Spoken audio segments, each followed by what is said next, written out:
Hello, my name is HQ of HQ Reacts. Welcome to my channel. Please do me a favor. Hit the like button, share the stream, and click the notification button for new content.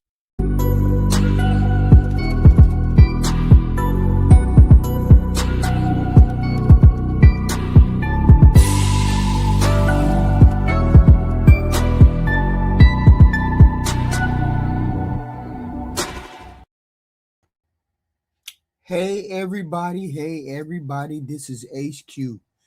HQ in the house. HQ in the house. Today, we just breaking down these two little interviews that we had today. Marco Rubio's interview and Hakeem Jeffries' interview, right? So, we want to know what happened in Venezuela. The U.S. military attacked and captured President Maduro.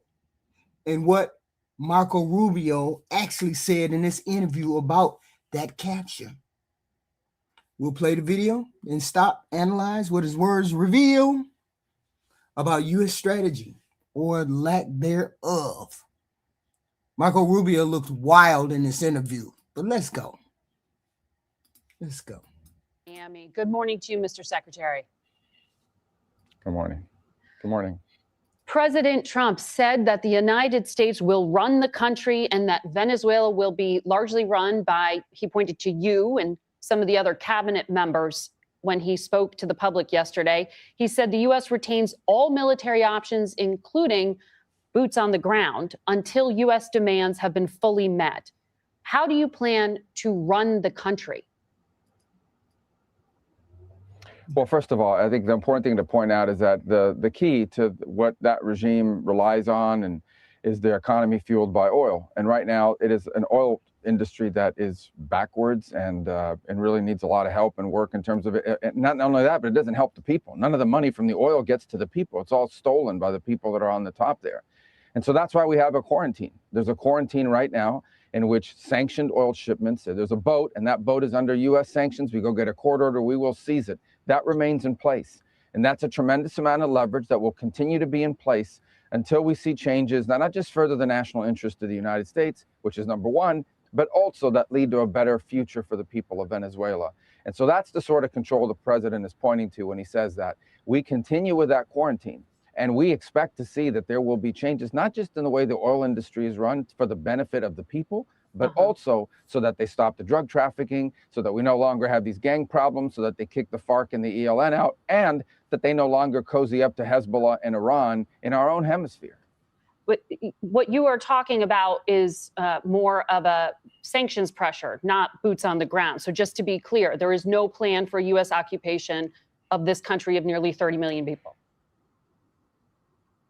Well, I think, first of all, the president always retains optionality on anything and on all of these matters. He certainly has the ability and the right under the Constitution of the United States to act against imminent and urgent threats against the country. That said, and all of that said, right now, I think what you see as a force posture was one of the largest naval deployments in modern history, certainly in the Western Hemisphere. And it is capable of stopping not just drug boats, but stopping any of these sanctioned boats that come in and out and really paralyzing that portion of how the regime, generates revenue. So that will continue to be in place. What the president has said, obviously, is, and I think what he's pointing to is that this obsession people have about boots and this or that, but he does not feel like he is going to publicly, rule out options that are available for the United States, even though that's not what you're seeing right now. What you're seeing right now is an oil quarantine that allows us to exert tremendous leverage over what happens next. Well, whoa. See, this is where we got to stop. This ain't what he said, right? First, he described the situation as largely economic leverage and pressure, not boots on the ground. We know if you're gonna run it, you're gonna have boots on the ground. So let's just be clear on that. Don't try to snow what the hell happened here. And they trying to snow what the hell happened here. The whole point of this, I believe this was not about oil or regime change. This is something that came out of Donald Trump's imagination because he don't like when somebody gets the best of him. And when somebody gets the best of him, he got to come back and be petty, because this is what he does. And I believe this was born out of some petty shit. I believe this was born out of some petty shit. First, he says it's not economic leverage, it's not no boots on the ground, but this aligns with what he's tried to proclaim. I'm sorry. This isn't an occupation. This is sanctions, quarantine, not war. That's what we keep hearing people say. This ain't war. We ain't went to war. But here's the contradiction. Shortly after that capture, President Trump publicly declared that the United States would run that country until a transition occurred. Rubio's attempt to tone it down on camera, calling it sanction pressure, already shows that this administration is sending mixed signals. It's not a unified plan. There is no unified plan. And notice the wording. It's about influence and leverage, not building institutions, elections, or long-term governance. That's a big gap. So what the fuck is going on? Y'all just ran over there, ran into another country, ran over there and snatched a president up out of his country. You didn't do nothing. You didn't do nothing else except snatch him up out of the country.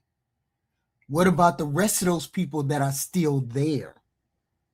What about the rest of the people that were in charge right along with him? There's some bad actors still there. You didn't get them people out.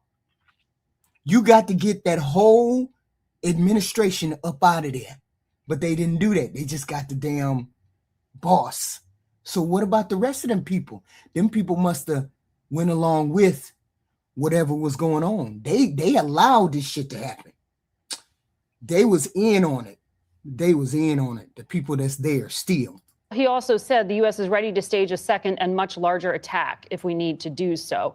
But I'm curious, because you just described the regime as still in place, essentially. I mean, I'm curious why the Trump administration decided to leave it intact and only arrest Nicolas Maduro and his wife, the person who controls the police, the chief thug, Cabello. He's the interior minister. He's been indicted by the United States. He was in that indictment the administration released. He's a narco terrorist. There's a $25 million price on his head. He's still in place. The defense minister, who has deep ties to Russia, $15 million price on his head. He is still in place. I'm confused. Are they still wanted by the United States? She said, I'm confused. Listen to how Marco Rubio addresses her. Listen, he don't put his foot on nothing definitive. Watch how he addresses her. States, why didn't you arrest them if you are taking out the narco-terrorist regime? You're confused? I don't know why that's confusing to you. They're still in power. It's very simple. You're not going to go in and wrap up. But you can't go. You're going to go in and suck up 5 people. Hold on. We are the United States of America. We the baddest military walking on this planet. What you mean you can't go in there and get 2-3 people besides that boss? What you mean? I don't understand. You can't go get the rest of them? You was scared to go get the rest of them? Is that what he's trying to tell us? Come on, y'all. Come on. Already complaining about this one operation. Imagine the howls we would have from everybody else if we actually had to go and stay there 4 days to capture 4 other people. We got the top priority. The number one person on the list was the guy who claimed to be the president of the country that he was not, and he was arrested along with his wife, who was also indicted. And that was a pretty sophisticated and frankly complicated operation. It was. It is not. Wait a minute. So we just gonna leave the rest of the group there? We just gonna leave the second in command there? Because the second in command, didn't she just get sworn in? So why would you allow the second in command under Maduro to swear in and then leave the military the way it is, leave the interior design, leave all of them people in there when they was supporting Maduro because they wasn't trying to overthrow him? So why didn't they take all of those other people? because they don't have no intention of doing any kind of regime change. They don't want to do anything. This was a vindictive thing. They just wanted to get Maduro out. And now they don't have no plans whatsoever for this country. Because they don't care one way or the other what happens with the country. They keep saying that. But now they just wanted to flex their muscles. We got y'all. We can come in and get the rest of y'all. You going to do what we say. Not easy to land helicopters in the middle of the largest military base in the country. The guy lived on a military base. Land within 3 minutes, kick down his door, grab him, put him in handcuffs, read him his rights, put him in a helicopter, and leave the country without losing any American or any American assets. That's not an easy mission. And you're asking me, why didn't we do that in 5 other places at the same time? I mean, that's absurd. I do think this is one of the most, daring, complicated, sophisticated missions this country has carried out in a very long time. Tremendous credit to the U.S. military personnel who did it. It was unbelievable and tremendous success. And today, an indicted drug trafficker who was not the legitimate president of Venezuela, who we don't recognize, the Biden administration didn't recognize, 60-something countries don't recognize, the European Union doesn't recognize, and many countries in Latin America don't recognize. He was a indicted drug trafficker. He was arrested. His wife was arrested, also but the indicted, the others who are also indicted. But you see, he don't say nothing. You see, he ain't really saying nothing. When asked about how Venezuela should be governed moving forward, he dodged specifics. They don't have any idea of what to do and when to do. This was just a revenge thing that Donald Trump wanted right off the bat. And I believe it's a test case. It's a test run for Cuba. That's what I really think. It's a test run for Cuba. See, this is not accidental. In conventional nation-building narrative, leaders will talk about timeline, democratic processes, how to bring power back to the people. Rubio don't say nothing about that. He don't say nothing about that. Instead, his language is about pressure, influence, sanction, illicit actors. That tells you something important right there. They don't have no roadmap. They don't care. They don't care what happened to Venezuelan people. They up out of there because they wanted to get that man up out of there. And the fact that Rubio doesn't assert one thing that they definitively is going to do, no, we ain't trying to hear it. They don't have no plan. This is a test run for something. I don't know what. Okay. I believe it's Cuba. Go ahead, Hey, Terry. hey, HQ. Hey. So this shocked me. I was telling my husband, like, yo, that's some mafia stuff. Okay. And I remember when Trump's first term, he was mad at Maduro. Why? Because he wouldn't allow him to come on his land and drill oil. So this goes back to 2017. Trump's been trying to do something with Maduro, and Maduro's been fighting back. Right. But again, it started off with the oil. I'm not sure what you said it has to do with another country. Cuba. No, what I'm saying is they really didn't want to do anything except get the oil. They don't care about the regime change except getting Maduro out the way. Because they gonna do what they want to do. You see what I'm saying?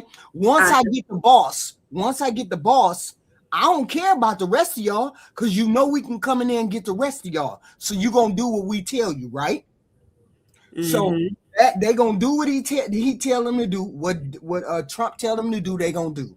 They just doing this as a test run for Cuba. That's really the whole thing. Didn't Marco Rubio come from Cuba? I think he was from Cuba. I don't know. But I ain't sure. I think this is a test run for that. That's okay. Yeah, I think it's a test run. Hold on. Let's listen to some more. What you got to say? No, I was just saying, with the Maduro thing. So it started off in August of 2017 or 2019, excuse me, when he put a restriction and blocked Venezuela oil exports to the U.S. So like I said, he's been mad at Maduro. He's been mad at this man. He hates the fact that he could. And then you hear what he said, HQ? He said, now the U.S. is going to run Venezuela. What? But see, here's the thing. Right here, Marco Rubio is backtracking from that. in this interview, he's backtracking from that. President Trump said, "We're going to run Venezuela." And then he turned around and looked at Marco. Marco was like, "Oh, hell no." How is that going to work? See, this is what I'm saying. Maduro had second in command. He had a VI, he had a vice president, he had a secretary, he had all these people, right? These people would have been done overthrown him if they wanted to. They didn't overthrow him. So they wanted what was going on. Those people that are still there wanted what was going on. So why didn't you take all of those people out? Why you didn't take all them people out? Because he wants a war. And this is how I feel about other countries. Y'all are being weak to America. Fight America. Give them what they asking for, and you guys would win. America is just one country on its own. Compared to 50 plus more countries, come on. I feel like other countries are afraid of America for what I don't know. Because when it comes to transporting, we we receive more than we export. So we really need other countries more than they need us. They just need us for iPhones and maybe the American dollar. But it's really not that serious. I just feel though other countries are being weak. If Trump is going to get their leader, he's asking for war. That's what he wants, HQ. And I feel like they should give it to him. See, I think that the what is it? Who the hell is that? Putin. I think Putin is the one that he's trying to provoke, but he really don't want. Why wouldn't he tell Putin that he was going into Venezuela? Why wouldn't he say anything to Putin? Hey, Pan-African. Hey, Mulattism. Hey. Peace. Much love to the panel. How y'all doing? And Happy New Year too. Happy New Year to you too. Better be. What you got to say on the subject? Well, I'll try to keep it brief just for the flow of the conversation, but I will say this, and I'm not saying it to trigger anyone. I actually agree with the U.S. invasion of Venezuela because Venezuela has literally shipped tons of fentanyl and opioids into the U.S. through Mexico, which have killed potentially millions of Americans, specifically Black Americans. Actions have consequences. So I'm not against the U.S. invading Venezuela. Actually, I support the U.S. taking Venezuela and turning it into a U.S. territory comparable to a Puerto Rico. And Seriously. y'all gonna get mad that the Mexicans are coming here and taking all the jobs. First off, it has nothing to do with Venezuela and drugs because America makes their own drugs too. It's the false perception that America is just God given when it's not. It's Satan taken. That's what it is. But drugs has nothing. Don't be. Oh, my bad. Go ahead, sis. Go ahead. No, I'm just saying drugs is not just a Venezuela thing. And if it is, best believe we're making deals with them like America is making deals with the cartel. You know, they only show you guys what they want to see. And my point still stands. Since Venezuela is complicit in sending tons of opioids to the U.S., which have taken the lives of Americans, I have no problem. Actually, I support the U.S. conquering Venezuela, acquiring Venezuela, and making Venezuela a U.S. territory. What about Cuba, though? What about Cuba? I would not be against that either. Really. I mean, he said it in that Yes. in that press conference that Cuba need to be nervous. And it's about, and I want to address what Tyranny said, a small part of what she said, because this is about geopolitics. Now, when I ask you all, this is rhetorical because I suspect I already know the answer. You all, and if I'm wrong, interrupt me. You have no problem with immigrants coming to the U.S. and becoming the majority in U.S. cities and states. You have no problem with that. So, comparably, there is no issue with the U.S. taking over foreign nations. Really, there's no problem with that because we have opened the door for them to come into our country, so they must open the door for us to come into their countries. Really. We can go into their countries. I've been to Colombia, Guatemala. We can go in their countries. We have no problem with that. And more of us are going down to their countries every day. And we're already there. You know, and like someone in the chat said, well, leave. I'm from here. You guys know that, right? A lot of blacks, so-called blacks, what you people call us, we're from here. Maybe you guys should go back where you come from and everything would be perfectly fine. But because the white man, the European man, the Caucasus man wants to come over here and take over people's territory, then you want to start war for people trying to take back their own territory. America is the problem. And America will always be the problem if we allow America to think that they are the only country that really matters. And I mean, think about this. Hold on, Pan. Imagine this, right? We're already putting ICE out there talking about, oh, you look like an illegal, so let me lock you up. Now we're starting war with Hispanic countries? Nah, something ain't right. Right. Can I ask you, don't you see that this is a natural response to being flooded with opioids from a Hispanic nation?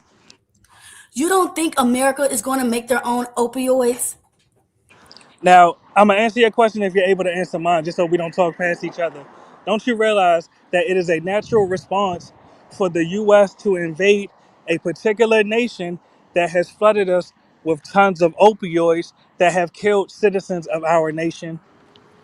America killed their own citizens with COVID-19 shots. Like, you I'm not, really think that but that's America a is over deflection, there though, sis. because I'm of not drugs? disagreeing with that, but let's have an organized discussion, and Or let's not. you don't have to say all that. I'm answering your talking. I'm answering your talking.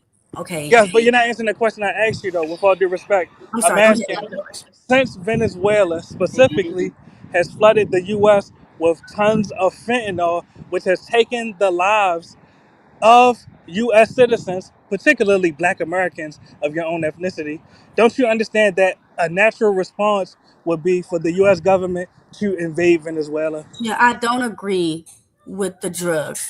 If someone puts a rat in my face, do I have to eat it? Look, if Black Americans want to choose to do drugs because somebody put in their face, that's their problem. That is not the problem of other people putting it in our But city. you That didn't is answer the not- question. I'm I asking, do did you answer realize the that this is a question. natural I don't response? agree with that though. Yeah, But but whether you agree or not, don't you realize that this is a natural response? yeah, Whether but you agree or not. you made the assertion that Venezuela is bringing fentanyl over here, and I have to disagree with that. They're bringing over cocaine, but not fentanyl. That's not a Well, it's Venezuelan. actually both. It's actually both. And I'm glad you brought up the cocaine as well. The cocaine is that's the main drug that comes from Venezuela. It's cocaine. It's not fentanyl. And I'm glad you said that. So even if we just talk about cocaine, cocaine has taken the lives of potentially millions of Americans. Don't you understand that it's a natural response for the U.S. to invade the nation where the cocaine came to America from?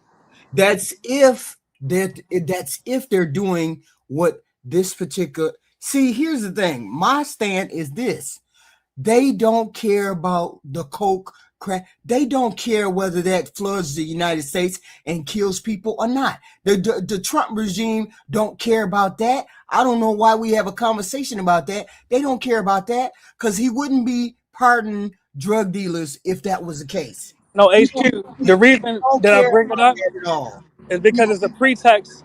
But don't you understand that the narcotics that Venezuela ships to the U.S. are being used as the pretext for the U.S. to invade Venezuela and take their resources, such as their oil? Don't Yeah, you understand that? I understand All it. right. So we But, have to address the pretext. but we don't care. They don't care about that. They No, I'm don't not care. even asking if they care, because if we bring up caring, do you think that Venezuela cares about the U.S. citizens that have died from the fentanyl that they ship to us? Do you No. think? Oh my gosh! But Do hold you on, think? but let I'm HQ saying answer to that though. you, but I'm saying to you that no, they don't care one way or the other. I'm saying Exactly. we don't. I'm saying we don't. The Trump administration doesn't care about that at all. It's not even about the oil or about the fentanyl or about the cocaine. It was never about any of those things. Those are side products. Those are side issues that we don't even need to discuss. People get caught up in that drug and this, that, and the third, but they don't care. They have no plan. They only wanted to get rid of Maduro. It has nothing to do with anything else.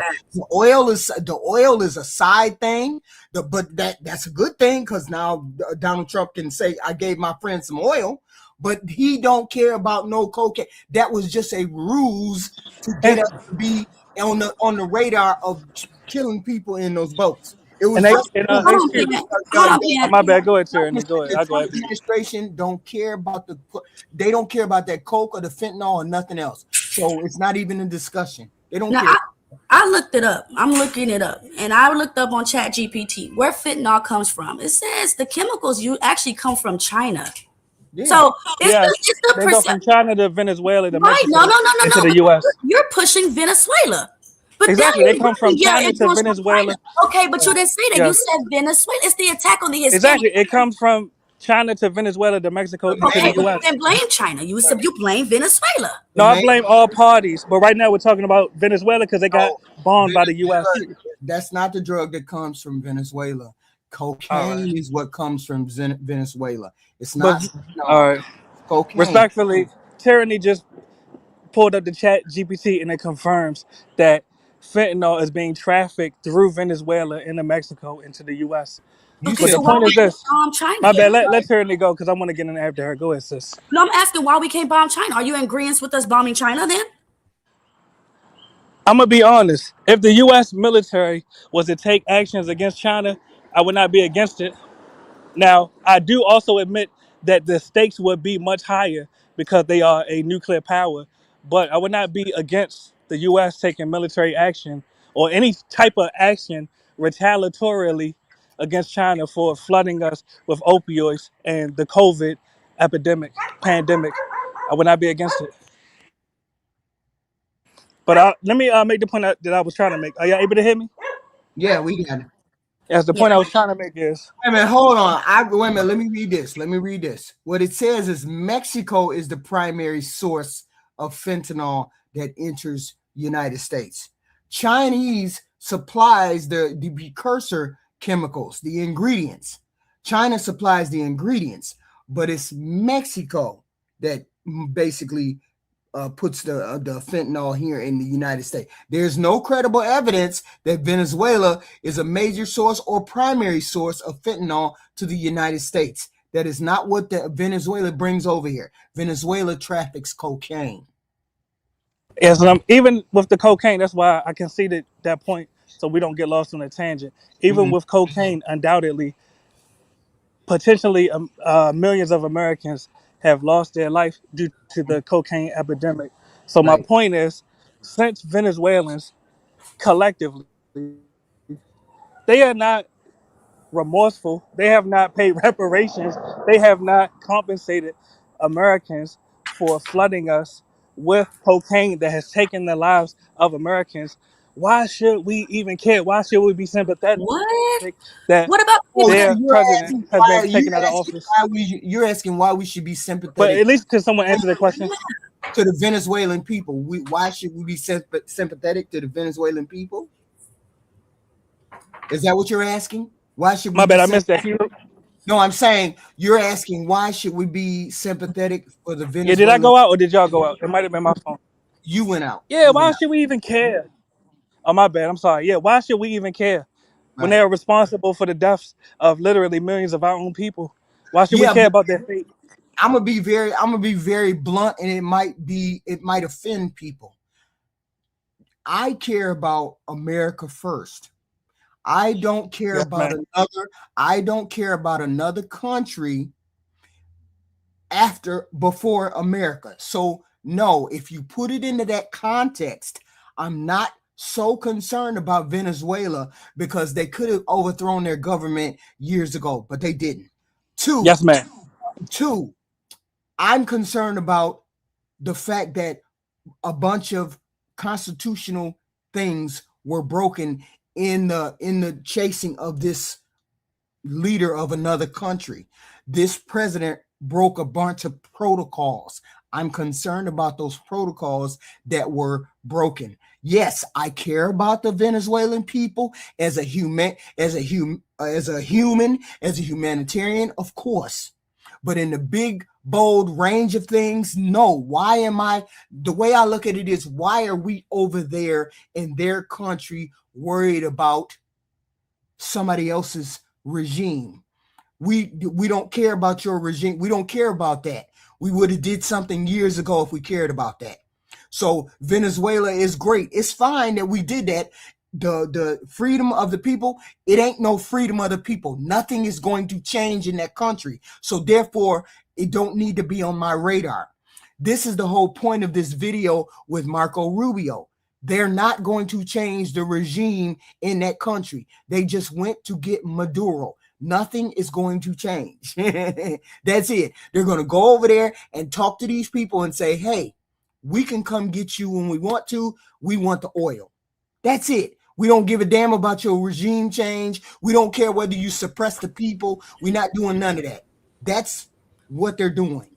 Okay. So Yes, and that's a good point. going My bad. somewhere I cut else you. with it, but us going somewhere else with it, there's no need to worry about whether I care about them or not. Nothing is going to change for them because the administration did nothing to change. They didn't take care of the second man, third man, fourth man. They didn't do anything. So nothing is Yes. going to. And actually, that's a great point. One thing that I do want to speak about is the U.S. taking the resources away from Venezuela. Mm-hmm. Number one, I definitely support this because you have Venezuelans in the U.S. legally and illegally. They are usurping resources within the U.S. Mm-hmm. So it's only right that the U.S. usurp resources from Venezuela, really. And I say that with no emotions, No, no what sympathy. There's Americans in Venezuela illegally. Do you care about that? Why do you guys keep No, putting hold on, emphasis turning in. on I literally just said that. What I'm saying is, since Venezuelans are in the U.S. illegally, then Mhm, yes, there should be Americans in Venezuela illegally. I have no problem with that. mhm. I'm saying to you that we can have concern about Venezuela. I have concern about Venezuela as a human being. I'm pissed off that the United States won't go in there and pop their government up and do what they got to do to help those people. With that regard, yes, I concern myself with the people in Venezuela, but I know the American government is not going to do that.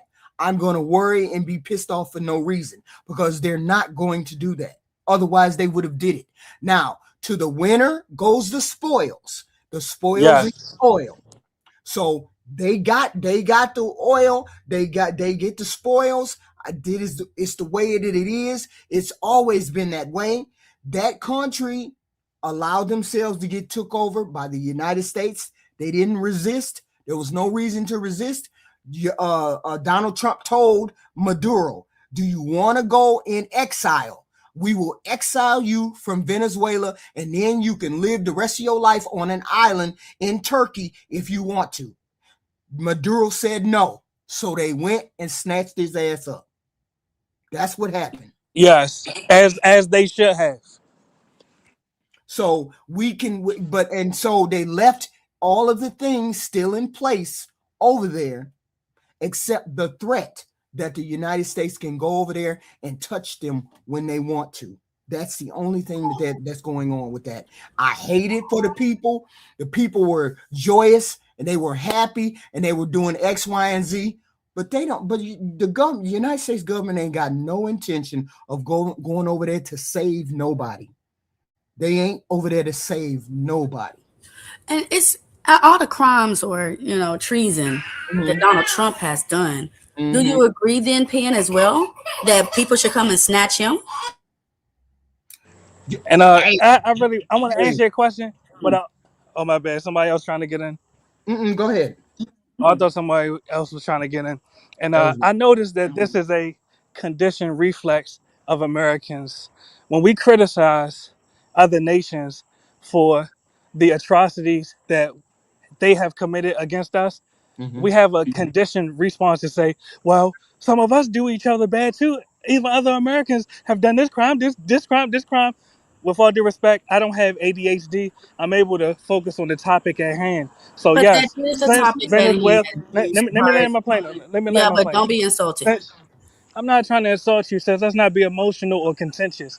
My point is, since Venezuela is complicit in trafficking narcotics to the U.S., that have taken the lives of potentially millions of Americans, I have no problem with their president being captured by the U.S., and I have no problem with their country being invaded by the U.S. I actually support the U.S. turning Venezuela into a U.S. territory. I have no sympathy for them. They have no sympathy for us. Okay, and all Americans are going to do is have these people. If they, I don't know, if he's going to start allowing Venezuelans to come to America then, because if America takes over that territory and makes it American territory, then you're going to have Venezuelans flood and come over here because now they're considered Americans, right? And more of us will be able to go down there without a So, passport or a but y'all don't visa. want to go to Hold Venezuela on, but because sis, please hold on, don't I'm not done interrupt me. I'm talking. trying Thank to. you. A lot of y'all You don't asked want me to a go to question, Venezuela. Hold on, let me sis. finish talking, Pan. You asked Calm me a down. Calm question. down. I didn't. It I'm was calm. rhetorical. It was Oh, it's rhetorical. rhetorical. All right, go Yes. ahead. Okay. A lot of y'all don't want to go to these Latin America countries because you're snooty and you think you're better than these people, anyways. So when Trump opens up this, if he does, this is just a dictator thing. If he says, "Oh, okay, we're going to take over now, and this is now American territory," then Venezuelans are able to come over here. But I asked you that question because if you agree that this Maduro is doing bad and he's selling drugs over here and killing our people, then you have to also agree that Trump is going over there to territories he don't belong and throwing bombs over there to people and making rules and restrictions on trade. So Yeah, that's what I'm let me asking you. respond. Let me I'm respond. gonna let you. Number one, I'm in Puerto Rico right now. I have no problem with Latino. Do you hear that salsa music behind me? Are you able to hear that? I'm in No. Latin America right now. I have no problem with Latinos. Number two, as far as making Venezuela a U.S. territory, it will benefit U.S. Americans because we can go to Venezuela with no visa, no passport. We will not be able to get deported, and we will be able to start businesses and buy real estate without any issues. Now, That's not as what I'm far as well, sis, allow me to respond to each part, and that's the But that's thing. You not could what I have went. said. I You could said have you went. guys should not have a problem with these dirty Mexicans coming over here to America, right? Because you're already concerned with the Mexicans over here if they're legal or not. Let me respond to that part too, and that's why it's better if we go point for point instead of you trying to give me a whole diatribe to respond to at one time. So let's go point for point. As far as Mexico, I actually support the U.S. Mexico. turning Mexico. Didn't say I anything about support. Mexico either, but okay. You just said Mexico. You're dyslexic. You literally just. Venezuela. I said because you guys think they're all Mexicans. You think Guatemalans are That means you Mexicans. brought up Mexico, Haitians are sis. Mexicans. You think they're Please all control yourself. Mexicans. Have some decorum, please, sis. Let me respond to what you actually said. Don't be All right, but allow me to respond to what disrespectful. you I'm actually said, asking though. you again. I only asked you one question. You talk about bullet points. I asked you one question. And And that one will you question allow me to respond was, to your one are question? you, if you answer one All right, go question, ahead. and that one question, uno, porque tú es en Puerto Rico, see? Okay. So I Exactly. asked you one question, and that Exactly. is, are you okay with people doing to Trump what Trump is doing to other people for all of the things he's done to other countries? See or no? All right. I'm not supportive of any foreign nation coming to our nation and kidnapping anyone. If we have problems within our nation, it's our obligation to solve our problems ourselves. And let me address the previous points that you just said that you tried to skip over. Additionally, as far as Mexico, I support the U.S. government turning Mexico into a U.S. territory because of the number of Mexicans that have legally and illegally invaded the U.S. So, no, I have no problem with Latinos. But my point is, since they are in our countries, we must be in theirs. Can't you understand that? Tú comprende que tú dices, my nigga.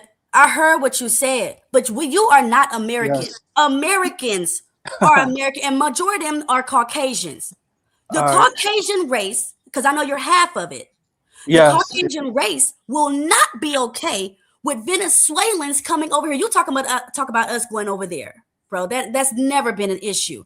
The issue is bringing them over here. So, like HQ said, what we don't really understand why Trump is doing this. Even the lady said that the host on this podcast is saying this. What is the reason? We're not understanding what is the point on taking Maduro, capturing him, and saying now the U.S. is going to be over Venezuela. It doesn't make Yes, any sense. let me allow me to respond to that, please. You said that the whites don't want Latinos in the U.S. Don't you understand that it's already millions of Latinos in the U.S.? So my point still stands. Since Latinos legally and illegally have entered the U.S., it's only right for the U.S. to enter Latin America and acquire Latin American nations as U.S. territories. It's an eye for an eye. Simple concept in the But Bible. you just said you don't agree with an eye for an eye. When did I say that, That's what you sis? just said to me. I just said, so is All it right, okay for let's us to get do a that to moderator. Trump? Let's ask the You moderator. said, no, HQ. let me finish. Oh I no, said, I'm sorry. is it okay for people to do that to Trump? And you said, I don't think small-minded like that. Now you're saying you don't That's not think what I it's eye said, for an sis. eye. No, what I said verbatim was, I don't support any foreign nation kidnapping or capturing any U.S. citizen. If we have members of our own society that have committed infractions, it is our obligation to hold them accountable. Can you understand that, sis? I heard what you said, and it's not what you said. You said you don't support us doing, oh, just because he did it, we should do it. That's exactly what you said, sir. But we're You gonna can rewind the tape, you sis. I didn't say that. because you're pro America. I'm not, Yes, and I think yes, we already understand yes. that. So instead of you trying to be But hostile, aren't you American? Why are you cutting me against off, your own why are you country? cutting me off? You Why are you cut cutting me me off? off multiple times. Let's I have know a how to put a dialogue. period into my sentence, though. I really do. I know, but you cut me off multiple times. Let's not be I have it. I'll contentious. let you finish because I put myself on mute. And then as soon as I start talking because you don't agree with me, you cut me off. That's not true. You're delusional, but go ahead, sis. And you're mixed with Caucasian. Go ahead, HQ. You go ahead and finish the video. Hold on, let me finish the video. Indicted are American still, system of courts. the others who are also indicted are still in place. So that's the point of my questioning there. But you talked about not being the So legitimate you wanted president. us to land in 5 other military bases? No, I'm asking why Hold you on, y'all. chose that this the was same. the limit of the military operation. But to your point that you just made, that Well, because that Maduro was not the legitimate president. He was the guy who was claiming to be the president. Right. Well, the He was the opposition. top target. Okay. The opposition leader, Maria Corina Machado and Mundo Gonzalez, won that 2024 election by your own account. They were some of the first people you called when you were Secretary of State. You said Mundo Gonzalez is the rightful president of Venezuela. Is that still the U.S. policy? And if so, are you working on a transition to have those elected leaders run the country? Well, I think a couple things. I have tremendous admiration for Maria Corina Machado. I have admiration for Edmundo. We have all those views about what the election that happened the last time, and not only us, but many other countries around the world.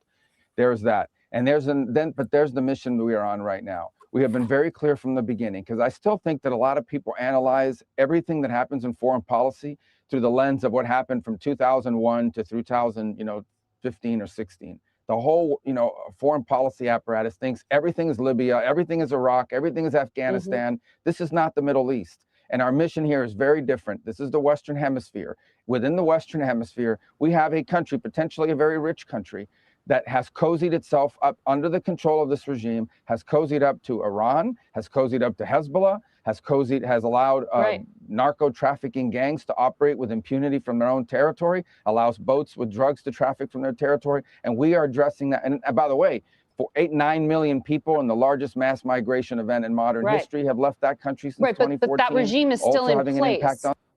Yeah, he don't have no intention of answering that question, because the real truth is they are going to, like I told y'all, they going to leave that group of people in charge of Venezuela. They're going to keep the threat over their head that we can come in there and get the oil whenever we want to come and get the oil. Exactly. Basically putting a leash on the dog, as we should. Right. And then you see, she keeps saying, so y'all just left everybody there that was still in charge. Y'all just took the boss. That don't mean the rest of them ain't bad. And she showed them, and there was what was his name? The other guy that was in charge. There's 2 other bad guys that's right there. So why didn't they take those 2 other bad guys? They didn't. That's what she's trying to say. Y'all not taking everybody. Y'all leaving all of them people there, which means ain't no regime change. They just wanted Maduro. Trump just wanted Maduro out of there, because Trump offered Maduro, what is it called? Exile to Turkey. And Maduro said no. He offered him the exile to Turkey, and he said no, which meant he didn't really want to arrest Maduro. He just wanted him out of regime, out of that country. That's it. So where's Maduro being held? Here in New York. Oh, in New York. Where at? Like, have they told where he's at? No, they wouldn't do that, because they'd have to fear that somebody would come and try to get him out of there. So, And I'm sorry, go ahead, HQ. I apologize. Go ahead. You go ahead. It'll be very brief. And I notice a lot about Americans, regardless of race, I've noticed that a lot of, particularly descendants of the founders of the U.S., whether that's descendants of U.S. slaves or the whites that are descendants of the founders of the U.S. as well, I notice many of us are anti-American, unapologetically. But I have to ask these same anti-American Americans, these exact countries that you are being the champion of, such as Venezuela, did they not enslave their local blacks? Are their local blacks not the bottom caste of their own country? Are Afro Latinos not statistically more likely to be impoverished? Why are you supportive of these racist nations while you are anti your own nation? You're in support of the biggest racist nation in the world, which is America. What are you talking about? Like you can't do that. I have traveled, and black people are not Sis, treated as did you bad as they are over here in America. Why? Because Caucasians are not over there. The hold on? moment that You might not Caucasians, have heard the I'm not. question, though, Oh sis. my god! You Oh might my not god! have heard the question. Oh You my went god! down there as an American I would with have the U.S. loved to finish dollar. talking though. I They would have treated loved. you better because you had the U.S. They dollar. didn't know I was American. I look like You can, them. when you I speak, look they know like that you them. are They not look. them. Pan, When please stop. the way you dress, they know that you are not Pan, them. please I stop live down here. cutting They me know that you off. are not them. So Pan, the question please is, stop being feminine and quit cutting me off. sis, that Okay, doesn't work, like I sis. said, All right, all they right. have. We look All right, just go ahead. like them, and they look just like us. So racism in Latin America doesn't exist unless you've been over here to America and then you went back to another country, to your country. That's the Respectfully, that's only. a lie. I live down here. You cannot tell me Are you nothing. racist towards blacks? That's my point. Racism So within Latin yes, you're America. racist towards blacks down there. No, I'm not. But that's my So point. hold on. So if you're not racist towards blacks, Uh huh. why are you saying that then? Because there are white Latinos that are racist against black Latinos. Checkmate. That's my point right But you there. ain't When checked you go to any, nothing. You talk all about white, and you're right, one go of ahead. them. You're a white. Like, what are All you right, but talking allow me to about? finish my sentence, though, sis. Really, for the sake of the Oh, listeners. you don't let me finish a single sentence. How All right, you dare go you? first. I'll go next. That's all right. Go ahead. Who's next? Let Tyranny go because she's going to cut me off when I speak. So let her go, I don't please. have to cut you off. I put myself on mute. You're like you said, you don't understand why we take up for the most racist country, but that's you. Anybody that's sitting here saying, yeah, let's go America, is literally against every other nation that looks anything opposite of Caucasian. And you look like a Caucasian. If we go over there to Venezuela, we will not be put down porque blacks in Venezuela talk Spanish too. You'll never know. If we changed our clothes, you'll never know. So you're in support of a white man being racist in other countries. Why he not doing this in Europe? Why he not doing this in any other Caucasian country? He's only picking on the Hispanic culture. Now you can go. Yes, and watch how brief my response is because it's not loaded with emotions. I acknowledge that racism exists in the U.S. as well as literally every other nation on earth. This is a fact. My question is, and I will never forget my question, you criticize your own country, the U.S., for being racist. While you are the champion of Venezuela, which is also a very racist nation where the Afro Latinos are the bottom caste. They have a history of slavery against the Afro Latinos. They have not had one black Afro Latino Venezuelan president. They have all either been white Latinos or mixed race. My question is, how can you be racist against your own nation? Pardon me. How can you be against your own nation for being racist while simultaneously cheerleading for another racist nation? Pardon me. That's the question. This nation, this is not my nation. My people were here, and then the caucus came and took over my land. Now I'm being forced to be called black along with some of the other people that came off the boat from Africa. That I'm happened being in looked at. Venezuela too, Oh though. my God. So people in the chat, y'all sit here and say he don't That cut me happened in off, right? Venezuela too. And he That's why won't they stop speak cutting me Spanish. off. It's crazy. It's just They speak amazing. Spanish because they were invaded by the whites. This is amazing. So with all due respect, how can you No, support you them don't have no even though respect they're for me. racist, but you're against your own nation? That's all I'm asking. My nation is the people of the Most High God. Even if you niggas look like me, at the end of the day, y'all gonna do what you want to do. I'm Oh, not. you're I'm not pro. delusional. Oh, I I'm get not it. I get pro it. nothing. I'm damn sure not pro Caucasian like you. But you're That's pro why Venezuela, right? you don't have no respect. Come on You're now. pro Venezuela. I'm not. I'm anti Trump.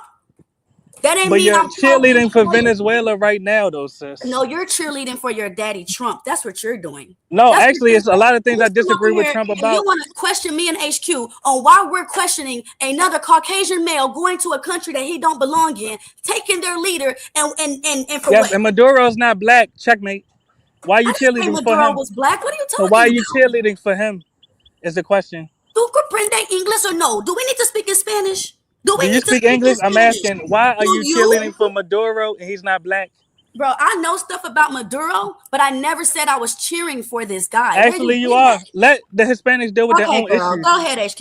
I'm not But Yeah, finna let we hear them deal all with your their black own women. issues. the You thing don't got to is, cheerlead for them. but the thing is, we're not championing Maduro per se. What we're saying is, did we even need to go over there and invade that country? Why did we feel the need to do that if you're not going to do anything with the country? If you're not going to do anything with the country, see, if you're going to do something with the country, then go ahead and do it because we can't stop you. You already went in there, you already did what you had to do. But make it better if you're going to go over there and do what you're going to do.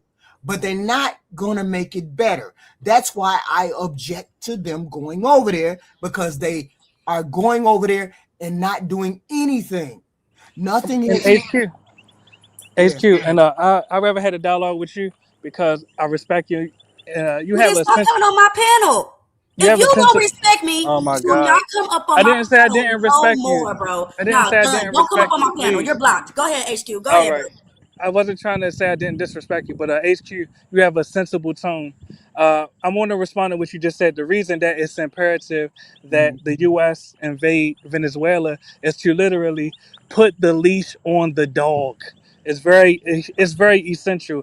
They have let too many narcotics flood into our country, killed too many of our people, and additionally, if you're trying to be buddy buddy with China and China the ops, nah, we got to put the leash on you, man. You trying to be buddy buddy with Hezbollah and Hezbollah the ops?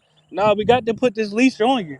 So, like Okay, I Yeah, the said, same leash then that we they got put the on money. blacks, but you're pro-America. The same leash that they yes, put I'm on pro black America. people, but you're pro-America. I'm The pro same America. system Yes, that put black people down, but you're pro-America. I'm pro The same America. Yes, system that tell black people that you got to have a 700 credit score just to own a home, but you're pro-America. yes, I'm pro What are you America. talking about? You said on my panel not too long ago that you really consider yourself a Caucasian. You got to Show side the with the clip. Caucasian on your black side, All right, bro. well, What are you show the talking clip. about? Show the clip then, What are sis. you talking? I But don't have to show nothing. You know let me what you respond are. to what You're you a just said. caucus man, and you're taking up for your All right, caucus daddy Trump. Stop playing but with me. let's have a sensible discussion. I want to No, we respond can. to No, what you we can. just said. Do you understand English? So we having a sensible Yeah, let me conversation. respond I'm to not what you going to just sit up said. here and let no white man sit up here and tell two black women that we should be pro-America when America All right. has taken away our sons and killed our children. What are you talking about? Venezuela did the same thing to the black Venezuelans. Checkmate. I don't But know let me nothing about respond to China. HQ though. I don't know nothing about their language, nothing about their people. But do you think it's You should okay that he learn. You goes should over there learn and what they have kills these done. people? No, They're it's not okay. anti-black. But let me respond to what you said. Really, for the sake of the listeners. You've been talking Now, more than you money. brought up a lot of the anti-black policies in the U.S. and I agree. We need to eradicate these racist policies. That is a fact. But that will not make me treasonous against the nation that my ancestors founded. Do you understand that? We have to clean our house up, not tear our house down and try to Right. go to our neighbor's house and expect them to let us in. No, we had to just fix our house, really. Right. Don't cheerlead for your neighbors, cheerlead for your own family. Well, I mean, we're not saying we're anti-American. I'm not saying I'm anti-American in any way. But I'm Tyranny said that, though. That's why I was addressing her. But, I respect your point of view, HQ. So I'm not accusing you of that. No. Then stop coming on my panel, bro. I don't understand what you're doing. I don't. You know I don't Why are like you in your America. Why would I emotions, like sis? a country Please, that went sis. into my people and said that, hey, now you're all one just because we have the same skin color? The Why same would I thing happened in respect a Venezuela, country sis. that literally tell us in our face that we don't like y'all and y'all at the bottom of the barrel? Do you But understand more Venezuela slaves has were never. sent? I have never seen Venezuela do that. What are we talking Hold on, about? but do you realize more slaves were sent to Latin America than the U.S.? Checkmate. Yes, we were. What are you checking? Okay, Are so you these on crack? countries are Are you also mad? racist. Are you one of those people that was on crack? Like, what are you talking about? What do I care about? So I'm What the asking, why are you cheerleading for America racist is way worse nations? than Venezuela. Sir, stop cutting me off. How can you America, measure that? sir, stop cutting me off. America's way worse than Venezuela. Period. America don't like nobody that ain't caucus, bro. Watch So, like I this. said, and we have negative Watch this. history. America had a Oh my black president. God, why are Venezuela you never had a black cutting me president. off though? Venezuela had a black. Me off, girl? But please calm your tongue, please. Girl, stop cutting me off. You're making this a difficult discussion. Stop cutting me off. Now, Venezuela never had any black presidents. The U.S. has, though. Keep cutting me off. It's the LGBTQ vibe, bro. That's all I'm saying. Yes, but the U.S. had a black president. Venezuela never did. He wasn't black. He was exactly what you were, and he felt with his white side just like you. Venezuela never even did that. Checkmate. Boy, checkmate. What's the equivalent to Barack Obama in Venezuela? When you spoke yesterday, but we're not just addressing the regime. We are addressing the factors that are a threat to the national interest of the United States. Understood. You spoke with Delcy Rodriguez, who is now, according to President Trump, sworn in as the president, as the leader of Venezuela. Did she promise you that she is expelling all those American adversaries from Venezuelan territory? What exactly did she agree to do when she spoke to you? We are going to, our objectives when it comes to how Venezuela impacts the national interest of the United States have not changed, and we want those addressed. We want drug trafficking to stop. We want no more gang members to come our way. We don't want to see the Iranian, and by the way, Cuban presence in the past. We want the oil industry in that country not to go to the benefit of pirates and adversaries of the United States, but for the benefit of the people. We want to see all of that happen. We insist on seeing that happen. Did she and promise we are that? going to work to continue to see that happen. Well, right now, we are going to see what happens moving forward. Let me just say that. I'm not obviously going to have these conversations in the media. These are delicate and complicated things that require mature statesmanship, and that's what we intend to do. But you notice he ain't committing to anything that she's asking him. She didn't ask them 2-3 different questions about, so you guys plan on taking control of the country. I would have more respect for them if they said, look, we know you got a shitty ass country. We know that you messed up with your oil. You mismanaged your country. You mismanaged the economy. I can understand I'd have more respect for them if they said, oh no, we finna take over this whole country and we finna get that oil up and running and we're gonna make sure that the people are good. I agree with you, HQ. I really want to see them be forthcoming with the plan as well. But I can understand why they are not being forthcoming with the plan, because you have literally millions of anti-American Americans that will be in the streets crying about Venezuela, throwing Who's Hugo Chavez? Who's Hugo Chavez? He was the leader before. He was the leader. What race was he? What race was he? He was a triple breed. Oh, he was you. Exactly. So they had a black man over there, just like they had a black man over here. Are you able to pull his picture up? He was not black. Checkmate. He was not black. But, like I said, back to the point, though. But I don't understand why you keep cutting me off. Please stop interrupting. Sis, please. Sir. Okay, HQ, I really did come up here for you, and then this girl came up here, so I'll be back whenever she leaves, okay? My God. Thanks, HQ. All right, sis. Peace. I really don't understand what that was about, to be real with you. But and I'm not saying this about her in particular when I say this. You have literally millions of anti-American Americans that are really devastated when they see the U.S. exercising our strength against nations that have attempted to exercise their strength against us. Really, she wasn't that. And when I say this, I'm saying it with all due respect, because I know she's not here to defend herself, but she wasn't throwing temper tantrums when millions of Americans was dying because of the coke epidemic. Really, she wasn't just angry at Venezuela or Colombia or Mexico, or angry at any of their cartels for literally taking the lives of millions of American U.S. citizens, particularly Black Americans, her own ethnicity. And this is a problem that I see rampant within the Black American community. We will cheerlead for people that have not only caused us harm, but they are unapologetic about it. Which Latin American, and I really mean what I'm about to say. We lean on the white man and say, listen, you owe us reparations. And they do. That's a fact. Which Latin American nation has come to Black America and said, listen, we owe y'all reparations for the amount of lives that we have taken from y'all due to these narcotics that we ship to your communities? Not one. I don't think that's going to happen. I mean, that's my point. So why do we cheerlead for them? Why do we care about what's going on with them? Let them fight. Cheerlead. No, I'm not saying HQ. Please don't get triggered by that, because I'm not saying you as an individual. I'm not triggered by that. All right. I already explained to you what my position is. I don't know. Exactly. So I wasn't talking about you though, HQ. I don't know what position that you're expressing that is similar to my. It's not similar to what I thought.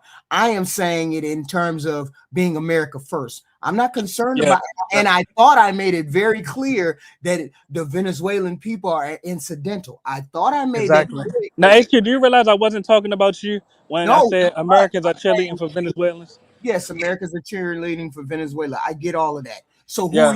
who are you saying that for? Thank you. I appreciate you asking me that. I'm talking about the anti-American Americans that are in the streets of New York right now, in the streets of Los Angeles right now, in the streets of DC right now, Mhm, protesting mhm. against the US in favor of Venezuela. That's who I was referring to. And even one of your panelists who Yeah, I but won't see, name. you misinterpret why they're celebrating. No, you misinterpret why they're angry. They're Okay. angry because the president did not do what he was supposed to do the right way. The president is doing all of these things against the Constitution. That is why we're having protests. That is not necessarily the protest specifically for Venezuela. This is just a buildup of the things that people have frustrations about this. No, I hear you, HQ, and my phone's about to die. Okay. Please allow me to say one sentence. First of all, thanks for having me up. I really enjoyed this dialogue. I want to say one sentence before I drop down. And Okay. I'm not even advocating for this, but I'll use a metaphor. Okay. If someone, and I mean what I'm about to say, not you as an individual, to Okay. the listeners, if someone kills your child, kills your cousin, Mhm, kills your husband, mhm. you may break the law when you retaliate. Does it make it right? It's debatable, but it's a fact. You may break the law. Uh, that's all I Right. wanted to say. And thanks for having me up. I gotta charge my phone, but if you still live, Thank you. in maybe 30 minutes, I might come back if you let me. But Okay. much love to you and peace. Thank you. Thank you. Now I got this on here. I got this on the screen. Do I know you side life? Do I know you? You want me to drop the link and then you can come up and you show me what intelligence you have around the subject? Because I would love to know. I would love to know. Please hit the like, share, and subscribe button. Please and thank you. We have this content all throughout the day. I appreciate you all showing up. Side Life, you want me to drop the link so you can come up and tell me about myself? Because I would love for you to come up and tell me about myself. Okay? Otherwise, shut your ass up and stay in the comment section. Okay? But our goals remain the same. The difference is that the person who was in charge, even though not legitimately, in the past was someone you could not work with. We just could not work with him. He is not a person that had ever kept any of the deals he made, broke every deal he ever made a fool out of the Biden administration on the deal they made with him. And we offered him on multiple occasions an opportunity to remove himself from the scene in a positive way. He chose not to do so. But his number two is now running the country. His number two is someone you can work with. And you is that what you're implying here? And did she tell you that she will? See, the number two tells me that the same regime is there. The same regime is going to stay there. They have no intention of doing anything. They have no intention of changing the regime there. They just want to threaten the regime and say, hey, we can come get y'all when we want to. So we don't want to come get you right now. We just want to make it known that we coming for the oil and we want to put you on notice. But the real thing was Donald Trump just wanted to get rid of Maduro. That was it. No plan, nothing. Because they offered for Maduro to go all the way to Turkey and he could have been on a beach somewhere, laying up naked, butt naked with his box body, and him and his wife, they could have been having a good time over there in Turkey. But he said, nope, I don't want to leave Turkey. You're going to have to drag me up out of here. And sure enough, they dragged him up out of there, dragged him up, but they left his second in charge. They left all the other terrible actors that are still there, which tells me they have no intention of doing any kind of regime change. Transition to democracy, and the woman who won the election along with her partner there, Maria Corina Machado. We are going to make our assessments of people. You're asking me to make an assessment. We're going to make an assessment on the basis of what they do.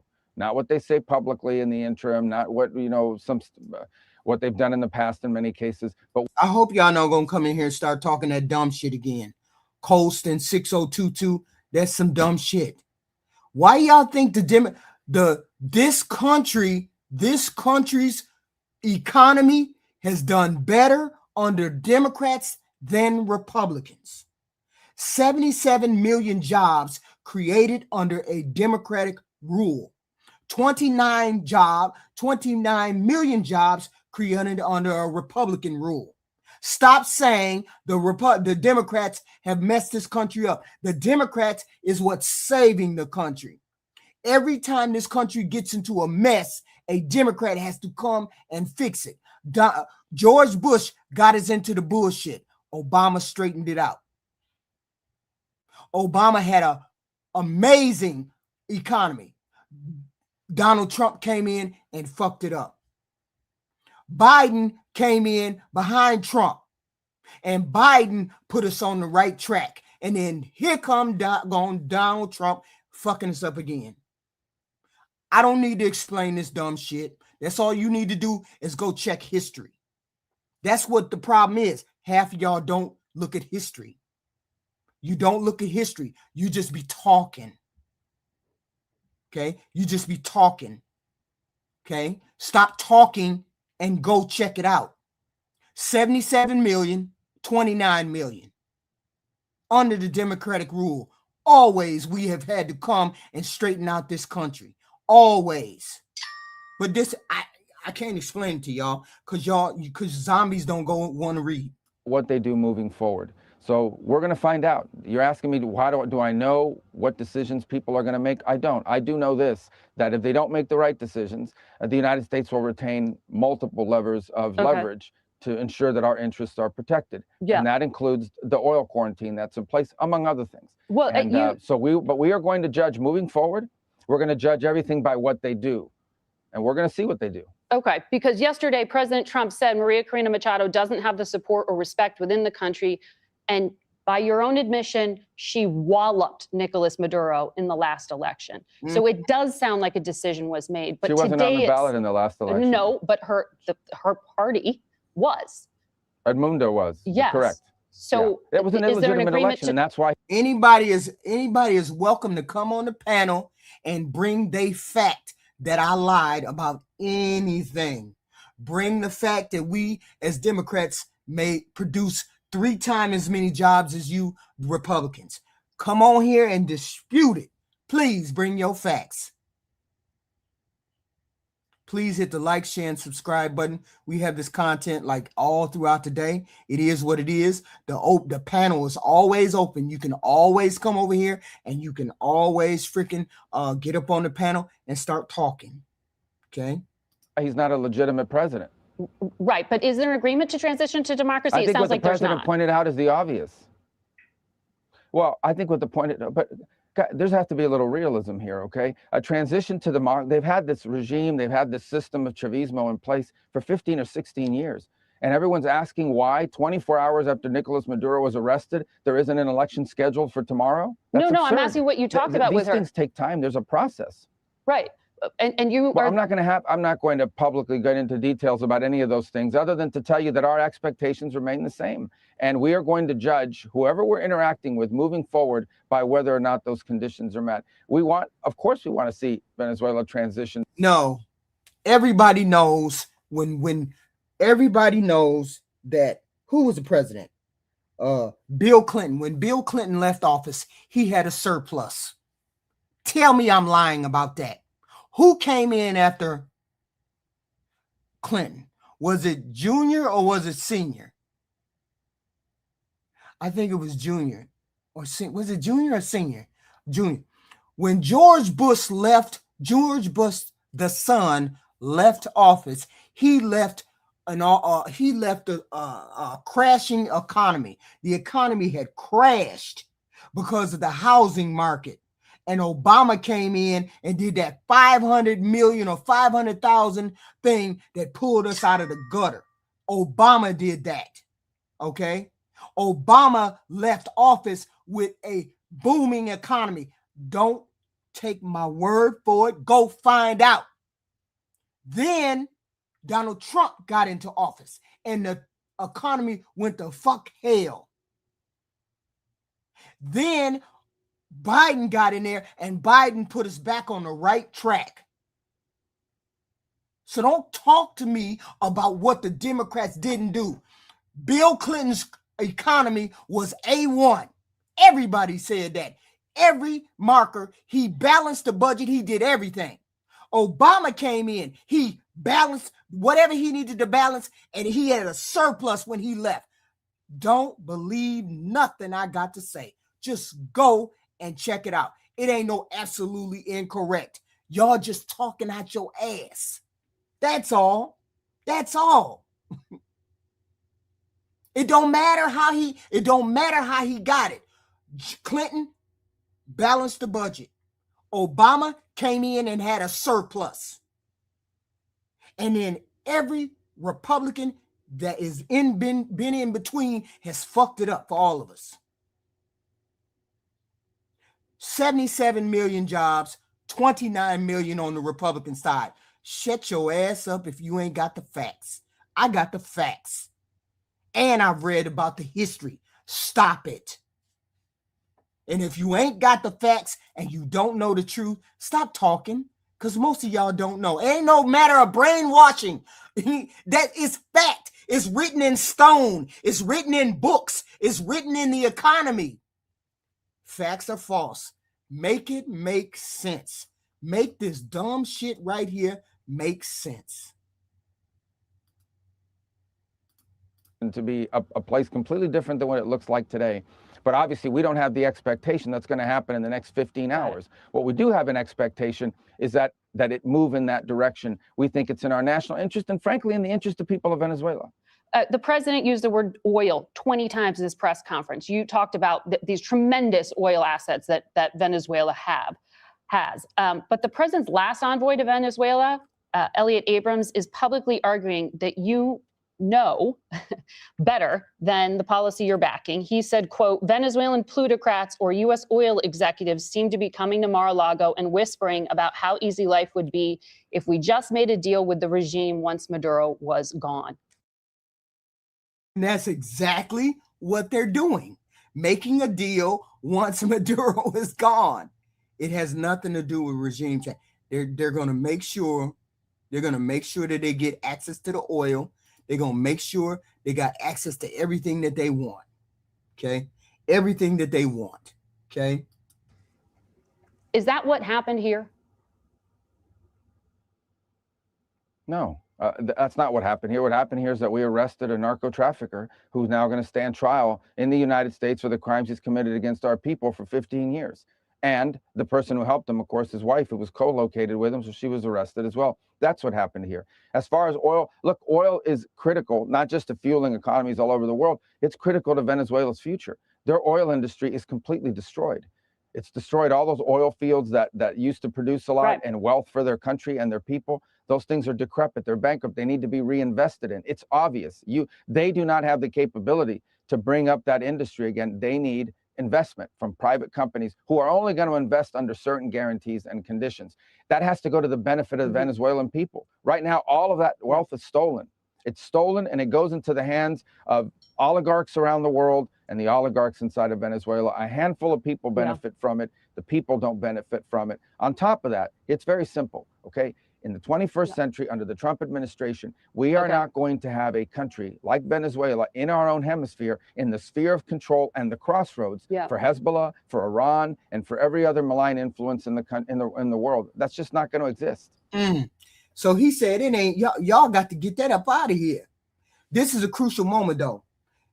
Marco Rubio said the president always retains optionality on anything and on all these matters.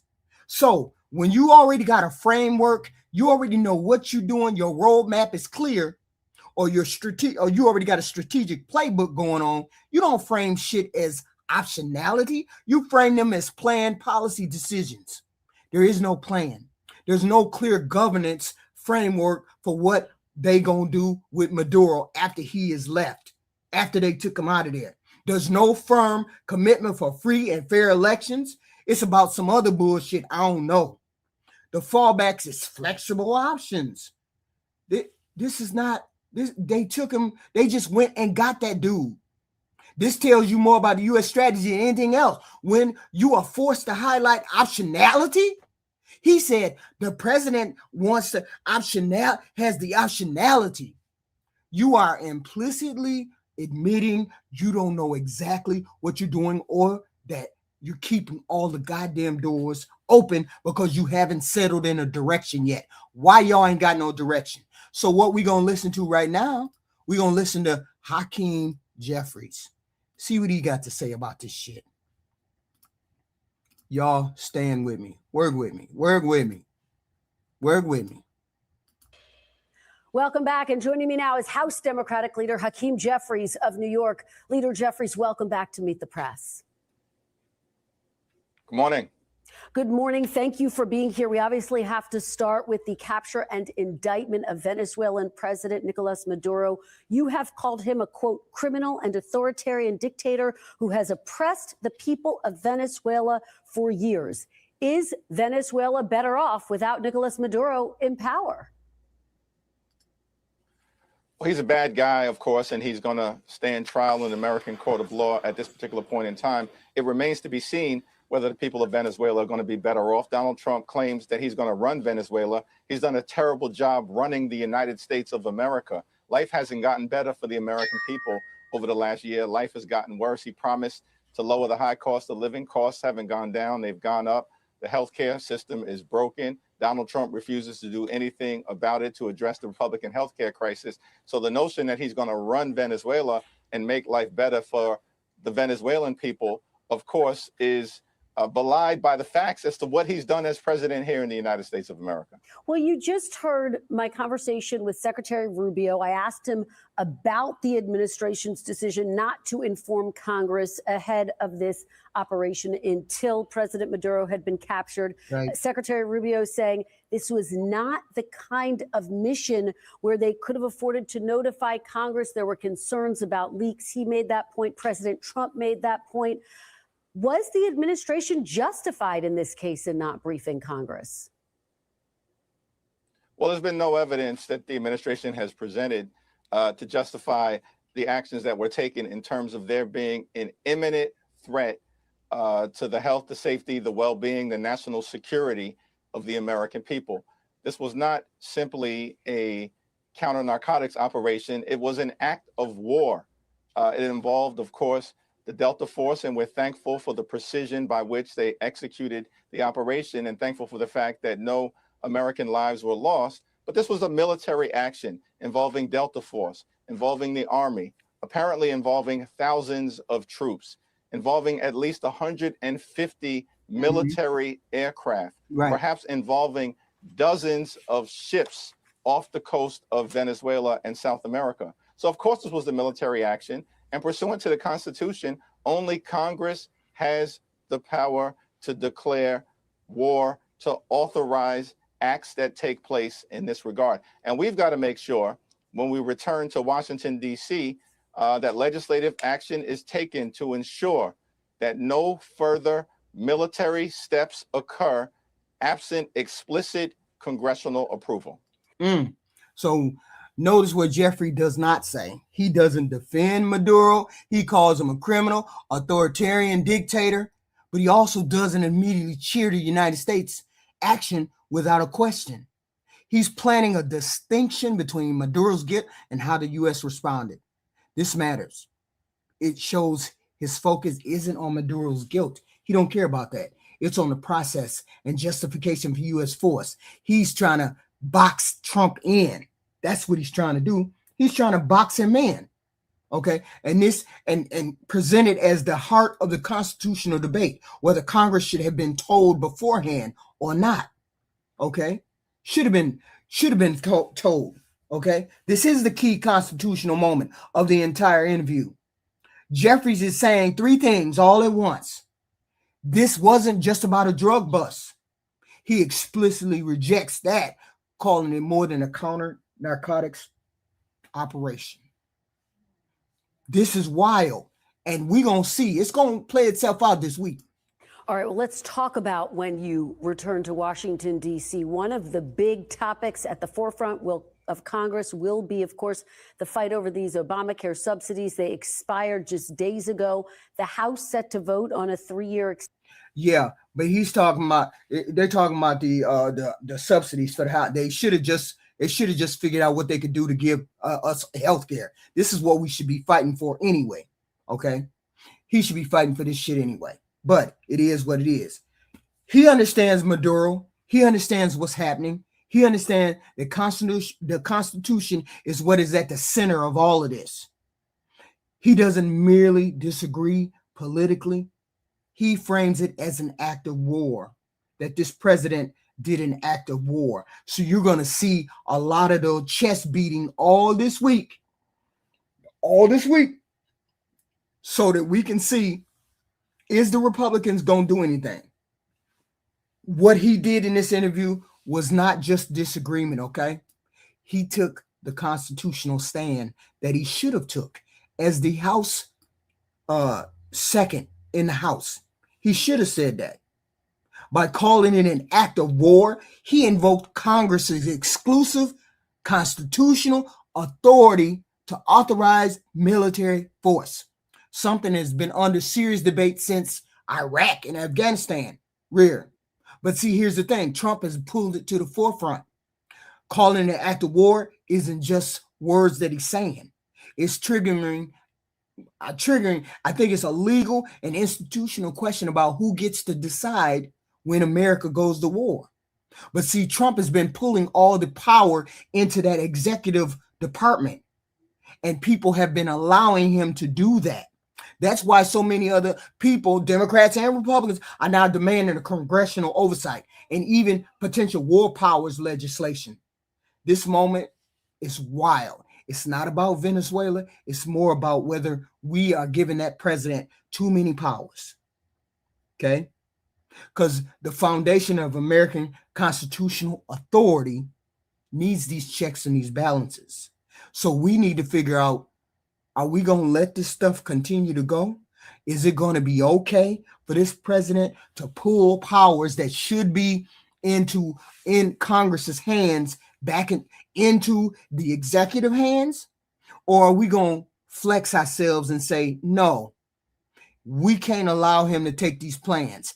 The first step is going to be if the Supreme Court comes back and says, nah, bro, you can't be doing that tariff shit.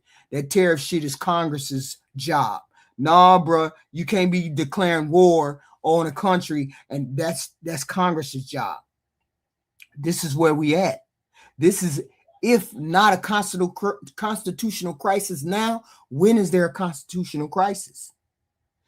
If he hasn't gone too far now, when are we going to allow him to go? This is just like inching. We keep inching to the line. You keep allowing the line. Oh, it ain't past the line, but we got close. When the hell are we going to stop and say this president has become lawless? Okay. When are we going to have that concern? Does anybody want to come up on the panel and say anything? Please hit the like, share, and subscribe button. Please hit the like, share, and subscribe. If you want to come up on the panel, I'm going to give you a minute. Is this lady pro-dictator? Y'all goofy. Y'all goofy. Just because somebody doesn't agree with the president breaking the constitutional laws or stretching his powers beyond what they're supposed to be, you say I'm supporting a dictator called Maduro. Y'all ain't said nothing about y'all supporting the supposed pedo in the Epstein files. Y'all, if y'all can do that, then I can support Maduro. That don't even make no sense. But here's the thing. They are barreling towards the blue wave that is coming this year in the midterms. So you all do know, if the Democrats take the House and they take the Senate, by some miracle they get the Senate in any way, shape, or form, you do know this president is going to be impeached. Sure, Costa. Sure it's not. And you can laugh all you want to. But you got to take the serious. You got to take the consequences of the seriousness, or you got to take the seriousness of the situation at hand. And at hand, there's a wave that's coming. Yeah, he didn't. That's not the point. The point is, you don't have to say war. You don't have to say war to be in a war. Okay, you don't have to say war to be in a war. Okay. Did anybody go and check what I said? Did anybody go and check and find out whether Obama and Clinton had surpluses when they left office? Did anybody go and check that? Because you all were supposed to go and check that, and then you were supposed to come on the panel, and I dropped the link right there. Here's the link. And you were supposed to come on the panel and drop the link and then tell me that Obama or Clinton, neither one of them had a surplus when they left office. They inherited some bullshit, and they inherited some bullshit, and then they straightened it out. Somebody was supposed to come up here and tell me that. Please hit the like, share, and subscribe button. Please hit the like, share, and subscribe. All the like button, you guys can hit the like button. You ain't have zombie. You can hit the like button. Or the not like button, or however you need to do it, because some of y'all haters like that. Okay. But the whole point is, nobody wants to come up here and challenge what I say. Clinton didn't have a surplus. Obama did. Clinton didn't leave a surplus. Obama didn't leave a surplus. Biden didn't have the best record they could have out of all the world's economies. Biden didn't come out of that economy as the best economy that could have been in all across the world. I just want to know. I want to hear from somebody. Seeing as how I lied about the fact that, what is it? I lied about the fact that Clinton had a surplus and Obama left a surplus. Clinton left a surplus, and Biden had the best record coming out of COVID than any other person on the planet. I just want to be proven wrong. You can come on the panel and prove me wrong. Bring your evidence and prove me wrong. But that's one thing you can't. I said Biden had the best economy out of every person on this planet, every country on the planet. Biden pulled us out of the gutter. Okay? Nobody can prove me wrong. It just is what it is. You can't prove me wrong. Nobody's saying anything about Biden's economy. I said he pulled us out of the ditch better than any country in the world. Biden did that. Okay. Not saying, no, don't call him no names now. Don't call Biden no names. Come with the facts. Don't call him no names. Come with the facts. Because if you can't come with the facts, ain't no sense in you talking. No, I'm very smart, Mark. I'm very smart. You come up on the path. Wait a minute, hold on. Wait a minute. Did y'all see that link? Hold on. Hit the link. Here it is right here. Here it is right here. I told you to come on the panel and prove me wrong. No, Lorenz Tate. I don't read none of that out there. If you want me to read something that you said, you need to put it in the super chat. Otherwise, you can come on the panel. I ain't seen one super chat yet. You didn't want me to read what you wrote. So if you don't want me to read what you wrote, then just keep writing like that. Otherwise, put it in the super chat. I don't ask for super chats, but I ain't turning those super chats away. But I appreciate a super chat. If you have a question, put it in a super chat.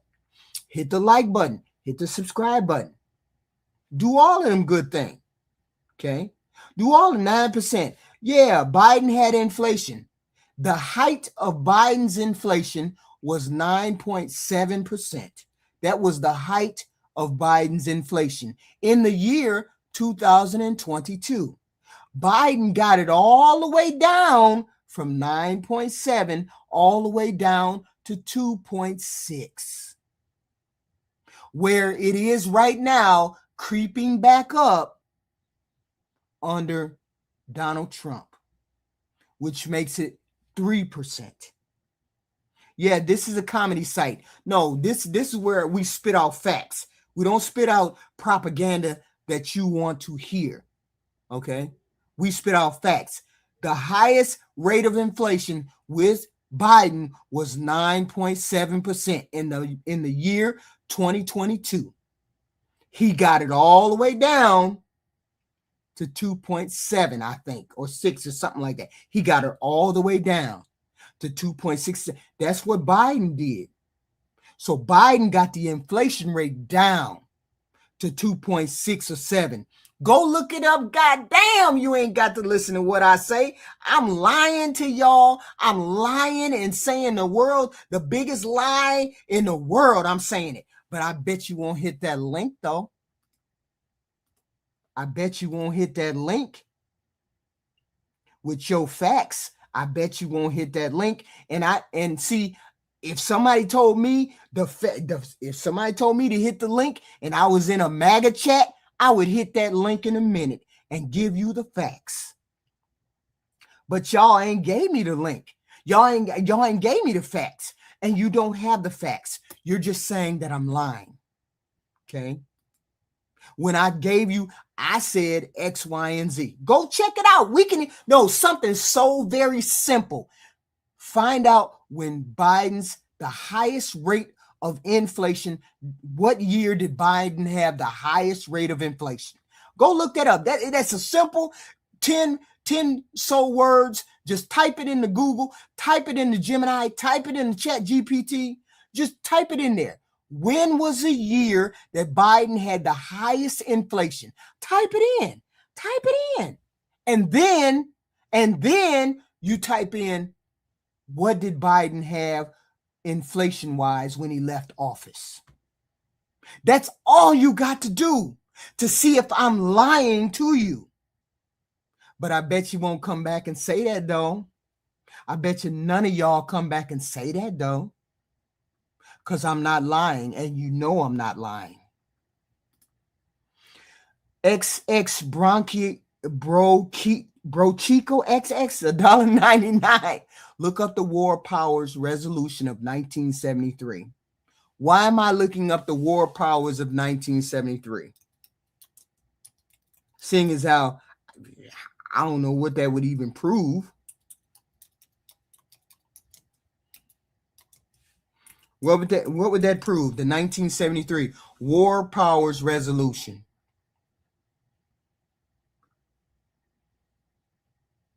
It intended to limit the president's ability to send U.S. armed forces into hostilities without congressional approval. Yeah, he's doing all of those things. It was passed in the aftermath of the Vietnam War when Congress wanted to reassert its constitutional role over decisions about war and military engagement. After years of U.S. controversial military involvement in Vietnam, including troop deployments and bombings, without formal declarations of war, Congress passed the War Powers Resolution to counteract what many lawmakers saw as an imperial presidency. Well, why aren't they doing anything about Donald Trump? Why ain't they doing nothing about Donald Trump? Here's the thing. There's the Republicans that are in charge. The Republicans are in charge. See, and they're in a whole nother branch of government. There's 3 forms of government. You do know that, right? So when the Republicans go along with everything this president says that's not in the interest of American citizens, ain't no America first with this president. The Republican Congress should be pushing back. That's why we have to remove the Republican Congress, because the Republican Congress has no pushback for this president and the things this president is doing. So how many times are we going to allow this president to inch closer to the line?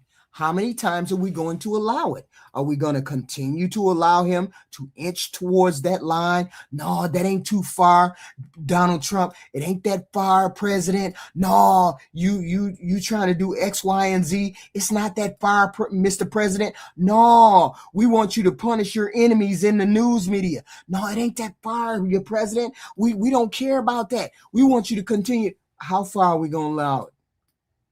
No, Mr. President, you had a war over there in what is it, Iraq. You went over there and bombed Iraq for another country, sir. You went over there and bombed Iraq for another country. No, Iran for another country, sir. You went over there and bombed another country for Israel. Then you went over there and bombed Iran. I misspoke. Then you went over there and you bombed Nigeria. We don't give a fuck about no Nigeria. What you doing over there in Nigeria bombing for some Catholic Catholic folk? We don't give a fuck about that. Stop it. Stop it. How long are we going to allow the president to do this simple shit? Yeah, I sound just like that, Gravity. You sound dumb as hell. Because you're just the kind of candidate this president wants to support him. One of these idiot candidates that just allow the president to do and say everything. To do and say anything. You're just the type of person. He did say you had to be slow in order to be on my team. I get it. I get it. That's wild to me that we allow all of this to happen. What the hell did we just do? Hello, be more, what is the name? Oh, how you doing, Q? Hello. How you doing? You hear me? I'm fine. I can hear you, hon. Okay. Now, I think you have a phenomenal show. There's a lot of things I disagree with, but I do think that you have a phenomenal show. But are you pro, if I may ask, are you pro Democrat? I'm a flaming liberal. Okay. Whatever that means. Because I'm confused. Could you elaborate on that? I'm a Democrat. Okay. I'm firmly on the Democratic side. Okay, thank you. I'm glad you said that. Mm-hmm. Okay, are you you're American, so you do believe in Christ and the Bible, correct? I don't follow the Bible, no. Why is that? Because I don't need a book to tell me how to be a good person. Oh, okay. Even though that sounds like an escape for my next question, I'm gonna ask you. I don't begrudge people who are use the Bible. I'm just saying I don't need a book to tell me how to be a good person. Okay. That's all. I mean, you can believe in whatever you want to believe in.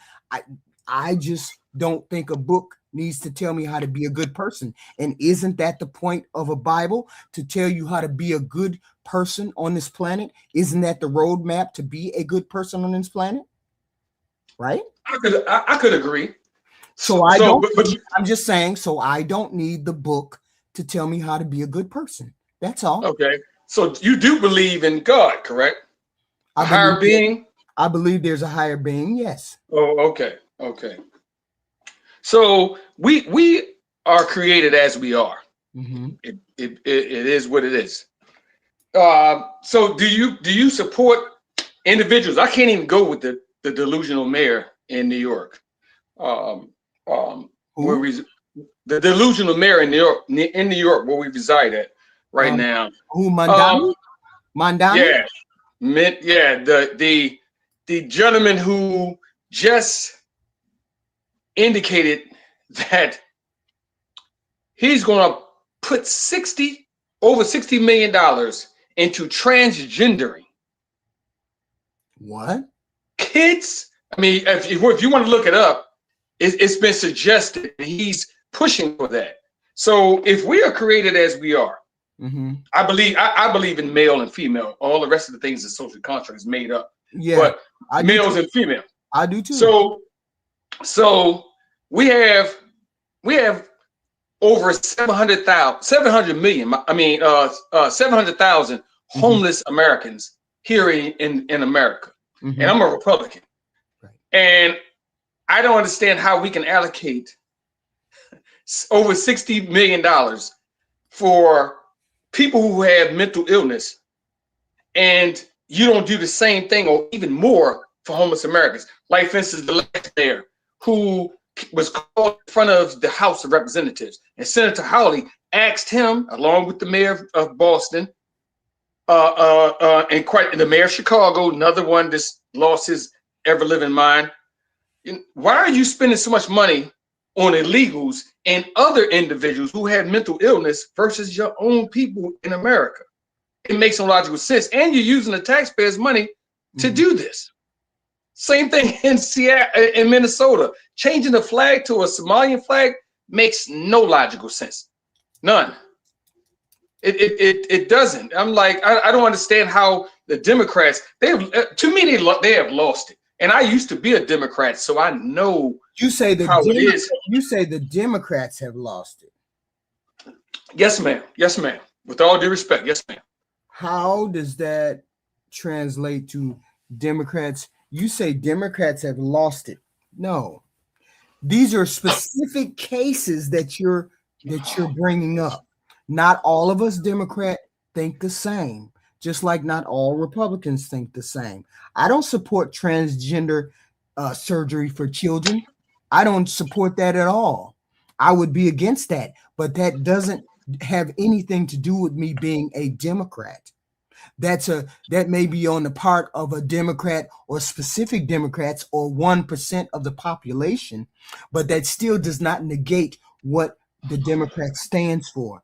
Just because they stand for one thing, there's 10, 20 other things that they stand for that I believe in. Okay, but when someone votes, I'm not talking about you. I'm talking about just individuals in America. Mm-hmm. They always say this, did you vote? And you got to pick the lesser of two evils. Mm-hmm. I've heard that many times. Right. So is the lesser of two evils the person who supports transgender? I'm not even talking about the kids alone. I'm talking about people who have mental problems, mm-hmm. want us to like bow down to them. Like this, remember the situation where the male was in the locker room mm-hmm. with the female, and that female was taking a shower, and that male was standing there, and that male said, "I identify as a lady." Mm-hmm. You don't identify as a female. That was wrong. But there's so many Democrats supporting that. Playing in sports. Like I don't understand. 2025, y'all don't know what a female is? I'm not talking about you. See, my neighbors don't know what a female is. They say whoever identifies as a female. That's crazy. I'm saying to you that no, I don't support men in sports. I don't support the transgender for children. I don't support some of those things. Of course I don't. Okay. But that does not negate the overall message of the Democrat. You all make it seem as though our only message is transgender people. That's not the only message of a Democrat. Democrat has many more messages and many more things that are more important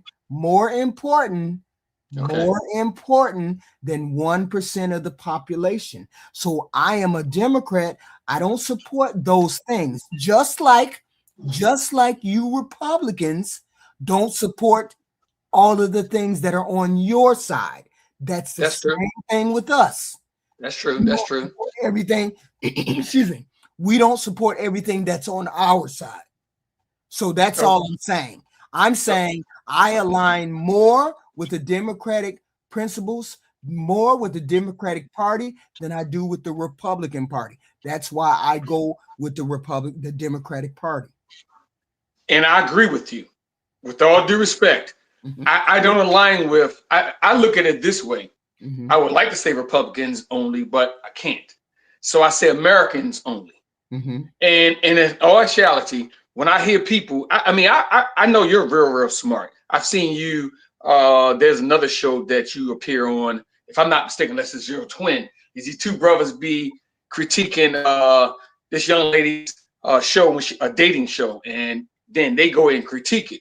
And mm-hmm. I think I saw you on that, and I've been in the chat, and your chat as well as theirs, right. making comments. So I think that you're a phenomenal person, and especially smart.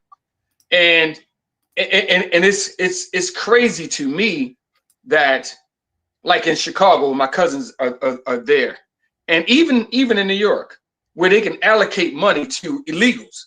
And I know it's a game being played. It's basically, you know, American citizens that are homeless, because we went and fed the homeless people in Oakland, California. Right. And the crazy part in Chicago, my cousins was telling me that there was a certain bridge that had some illegals there, and it also had some American citizens that were homeless as well.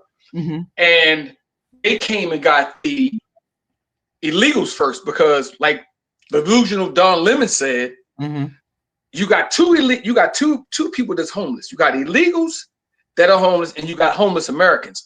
Who would you house first? This question was proposed to him. He said the one who's in the worst shape. If the illegals are in the worst shape, you give them a home first. So you're gonna let the Americans stay out in the streets homeless, and you're gonna put illegals in. There's no other country that does that. But that makes sense. Oh, come on, man. But it makes sense. Wait a minute, let me finish. I'll let you talk. Let me finish. It makes sense. Oh, mute. It makes sense if that is how you prioritize things.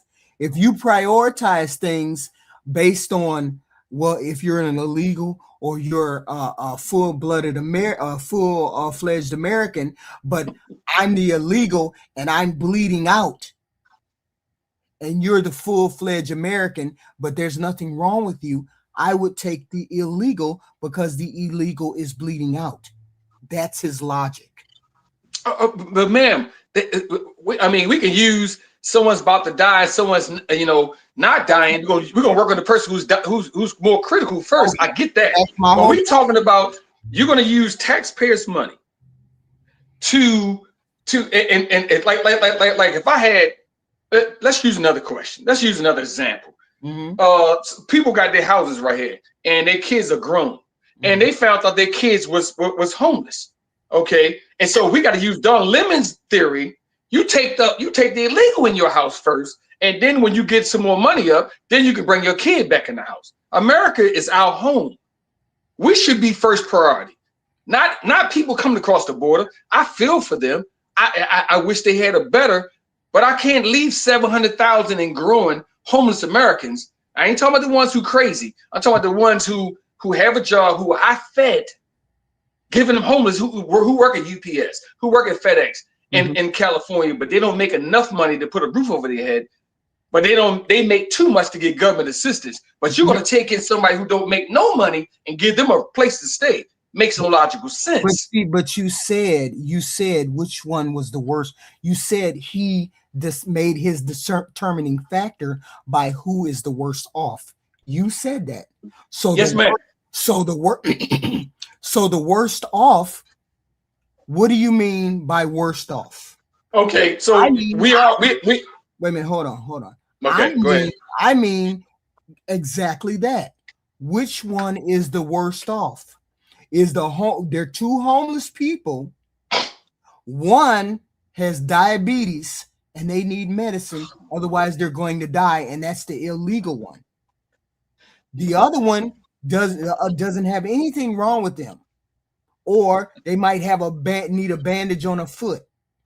Which one do you think is more priority, or which one do you think is worse off?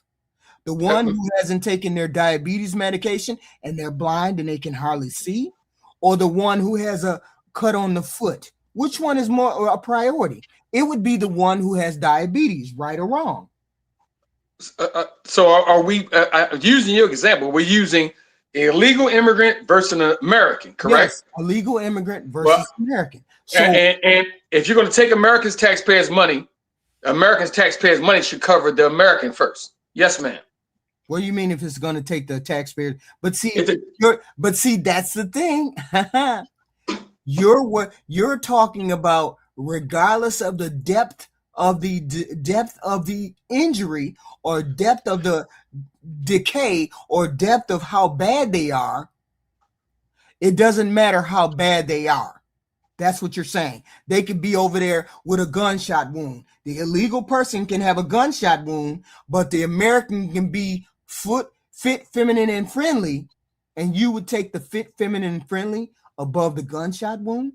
No, ma'am. You're okay, correct. So therefore, you believe what the man believes.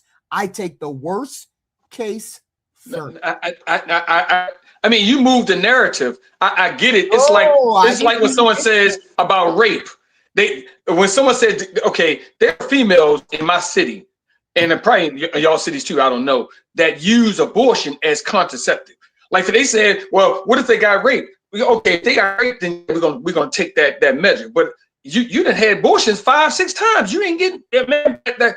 You use. I mean, you don't know about a condom.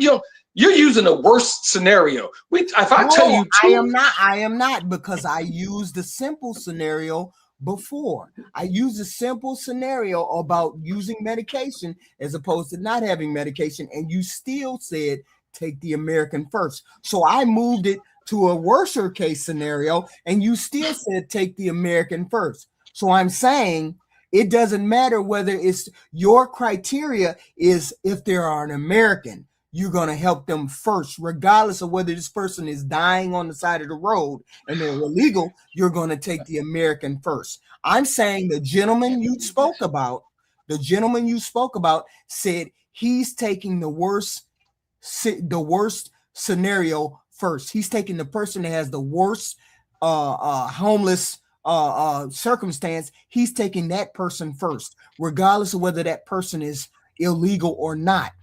Do you just have a thing against illegals? No, ma'am. No, ma'am. I said I didn't have a problem. I said I feel for them. But even in Israel, when Israel attacked the so-called Hamas, when they attacked them and their refugees went to neighboring countries, they didn't put their citizens out in the street and move them into an apartment. Mm-hmm. They can't fed you out in the streets, but they didn't put you. There are hotels in New York where the last mayor, I don't want to say his name either because he flip-flops, was you had hotels that in America that you was putting illegals in that homeless Americans couldn't go into to stay. And you had all those beds, extra beds. You got to stay outside. I'm sorry. And the Americans are footing this. I'm sorry. That doesn't make sense. I should have said something to Famous. Famous? Are you there? Yeah, hello. I was just trying to say, can you guys hear me? Yeah, yes. I was just trying to say hello, and hello. I just got out here to see if everything worked. So next time I come up, I'm here. Oh, okay. I thought maybe you wanted to contribute to that conversation. No, I do, but I'm sort of just got stuck in LA traffic right now. So okay. And yeah, come back up anytime. You know how to get up here now. Thank you. You're welcome. You're welcome. All right. Bye. Thank you. I can't. That's a funny thing. I flew in from California. Remember I told Oakland, when I tell you I was there helping in 5 organizations, feeding the homeless. And it made no logical sense when I was listening to the stories. Mm-hmm. I was like, he said, no, I work at UPS. But no, I work at the library. I'm like, why are you homeless? But we don't make enough money to. That people don't make enough money. That's a terrible thing. Ma'am, they was putting illegals in apartments, in hotels. Why is the Americans not in hotels? But that's the whole point. It's state specific. It depends on the state, because that's not a all across the nation thing. It's state specific. It's in blue states. It's in blue states. Not all blue states, because I'm in a blue state and we don't do that here. Are you because Chicago doing it too? Chicago, I'm glad they flipped red. I'm glad they was pushing for red. I seen my cousins showed me some young ladies who's 70 and 80 years old had "Make America Great Again" hats on their heads. Yeah, we don't agree with everything the Republicans do. Okay, but it seems like Democrats do. Yeah, but hold on. Yes, ma'am. I told you I don't believe in the transgender thing with children and the transgender thing in sports. I told you I don't believe in that. Yet and still, the priorities of the Democratic Party still apply. They still apply. Just because there's one section of something that people don't like doesn't mean that I abandon the whole party. The party still has the values and norms that I like, that are a part of what I believe in. Okay, they still are. You all You all, as Republicans, seem to fall behind everything that a Republican says. We over here, as the Democratic Party, do not. We do not lockstep fall in line with everything that a Democrat, but our Democratic norms are always going to stay the same. What we believe in is going to stay the same. We believe in programs to help the homeless. We believe in helping our fellow man. We believe in those things. That is not what is over on the other side. So I hear you, and I respect your response. Can you tell me about, because I think I was going back and forth your previous shows with the moderators, and I tried to explain to them, because people said that this land was stolen. And I was going back and forth with a couple of people in Oakland. I was like, if you feel as though, first off, if you got to look at it, it was purchased for 15, for some millions, so the states weren't stolen. But, if you got hoodwinked on the price, that's your fault, but at the end of the day, my thing is this: when I tell you that it's against the law, it's U.S. Code. And I say it all the time, U.S. Code 8, Title 8, Section 1312, 23, 24, 25, 26, and going.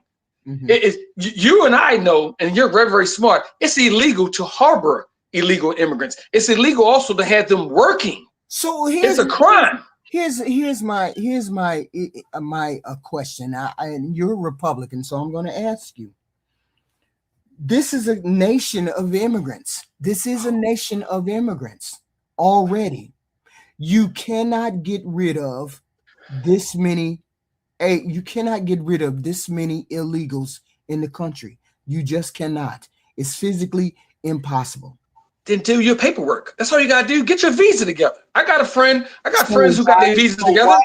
Why isn't that the talking point? You can't break a crime, ma'am. You can't break a crime. If I gotta get punished, I'm sorry for interrupting you, but if I go and jaywalk, but if I run a red light, I get punished for it. But you telling me you're gonna break a crime, which is a crime to come here illegally and stay here too. Work a job is also illegal. Living in someone's dwelling is also illegal. But nobody punishes you for that. You just get sent back over to your country. Yeah, but do they deserve to go to a place like CCOT? No, man. I think the way you came over, if you came across the border, I'm walking you back over there. Bye-bye.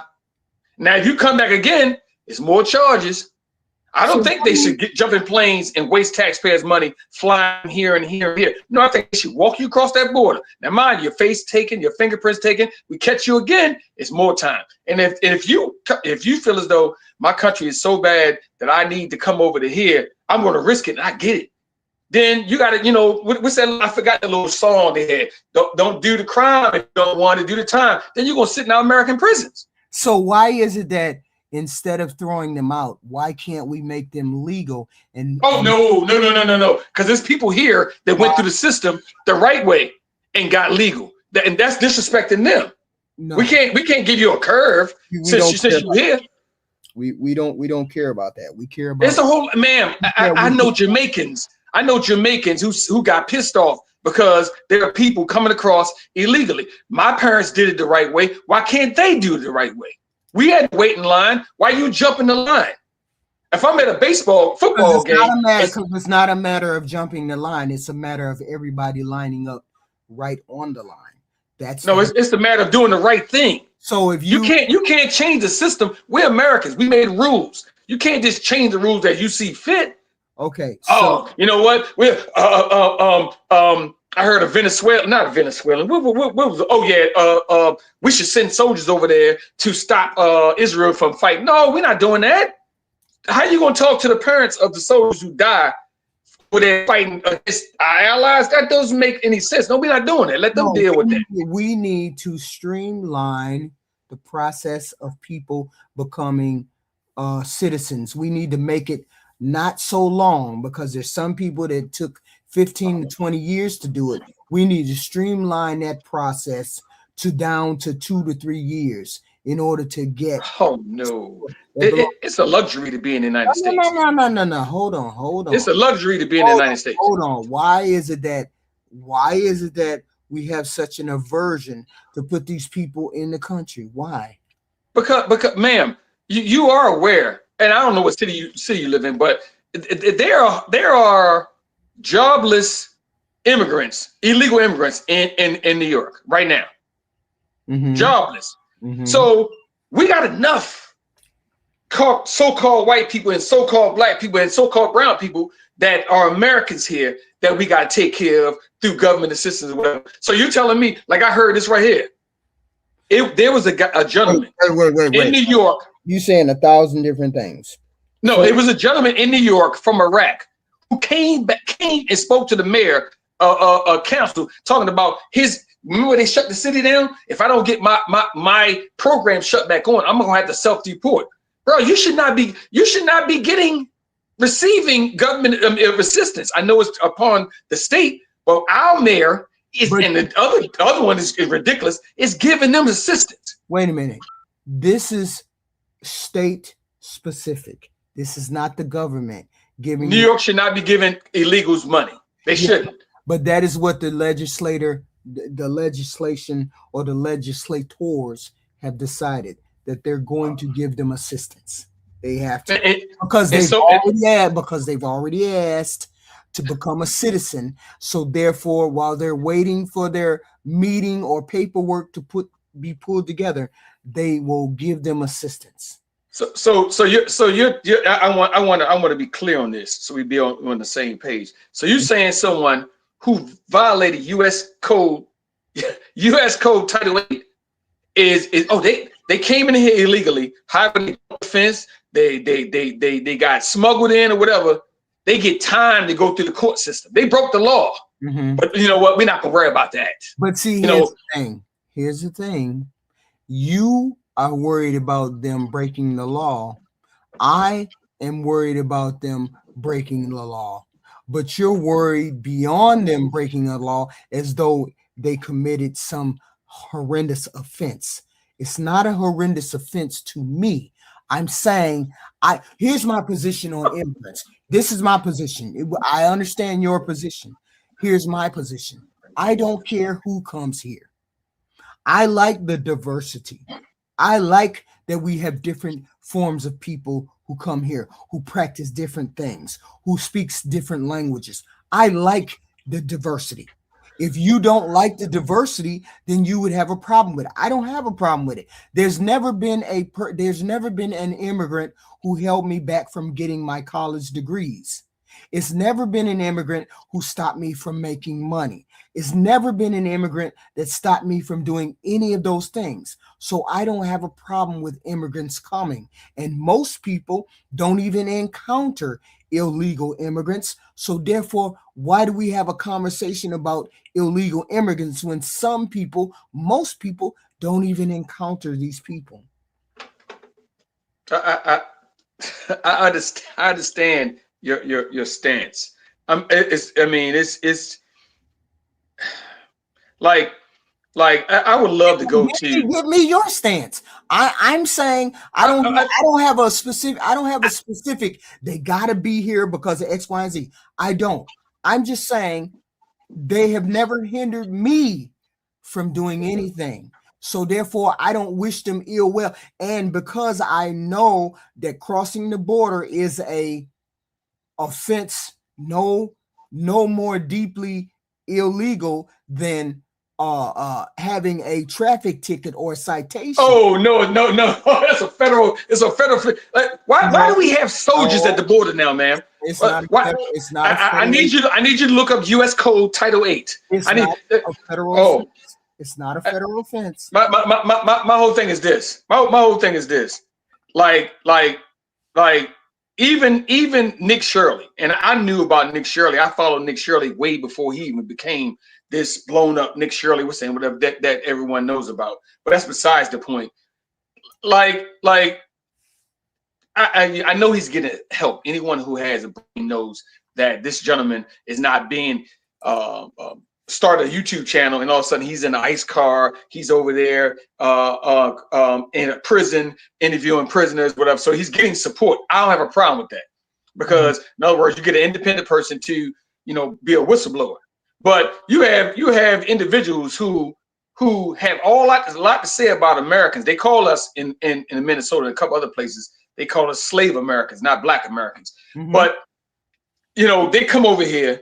And I have friends, and I'm almost sure you have them too, that have their side business or their major business is a daycare.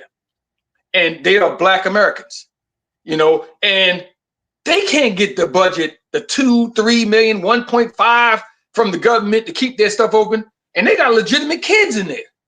But you could come here and hoodwinkle the taxpayers, American taxpayers, out of millions of probably billions of dollars.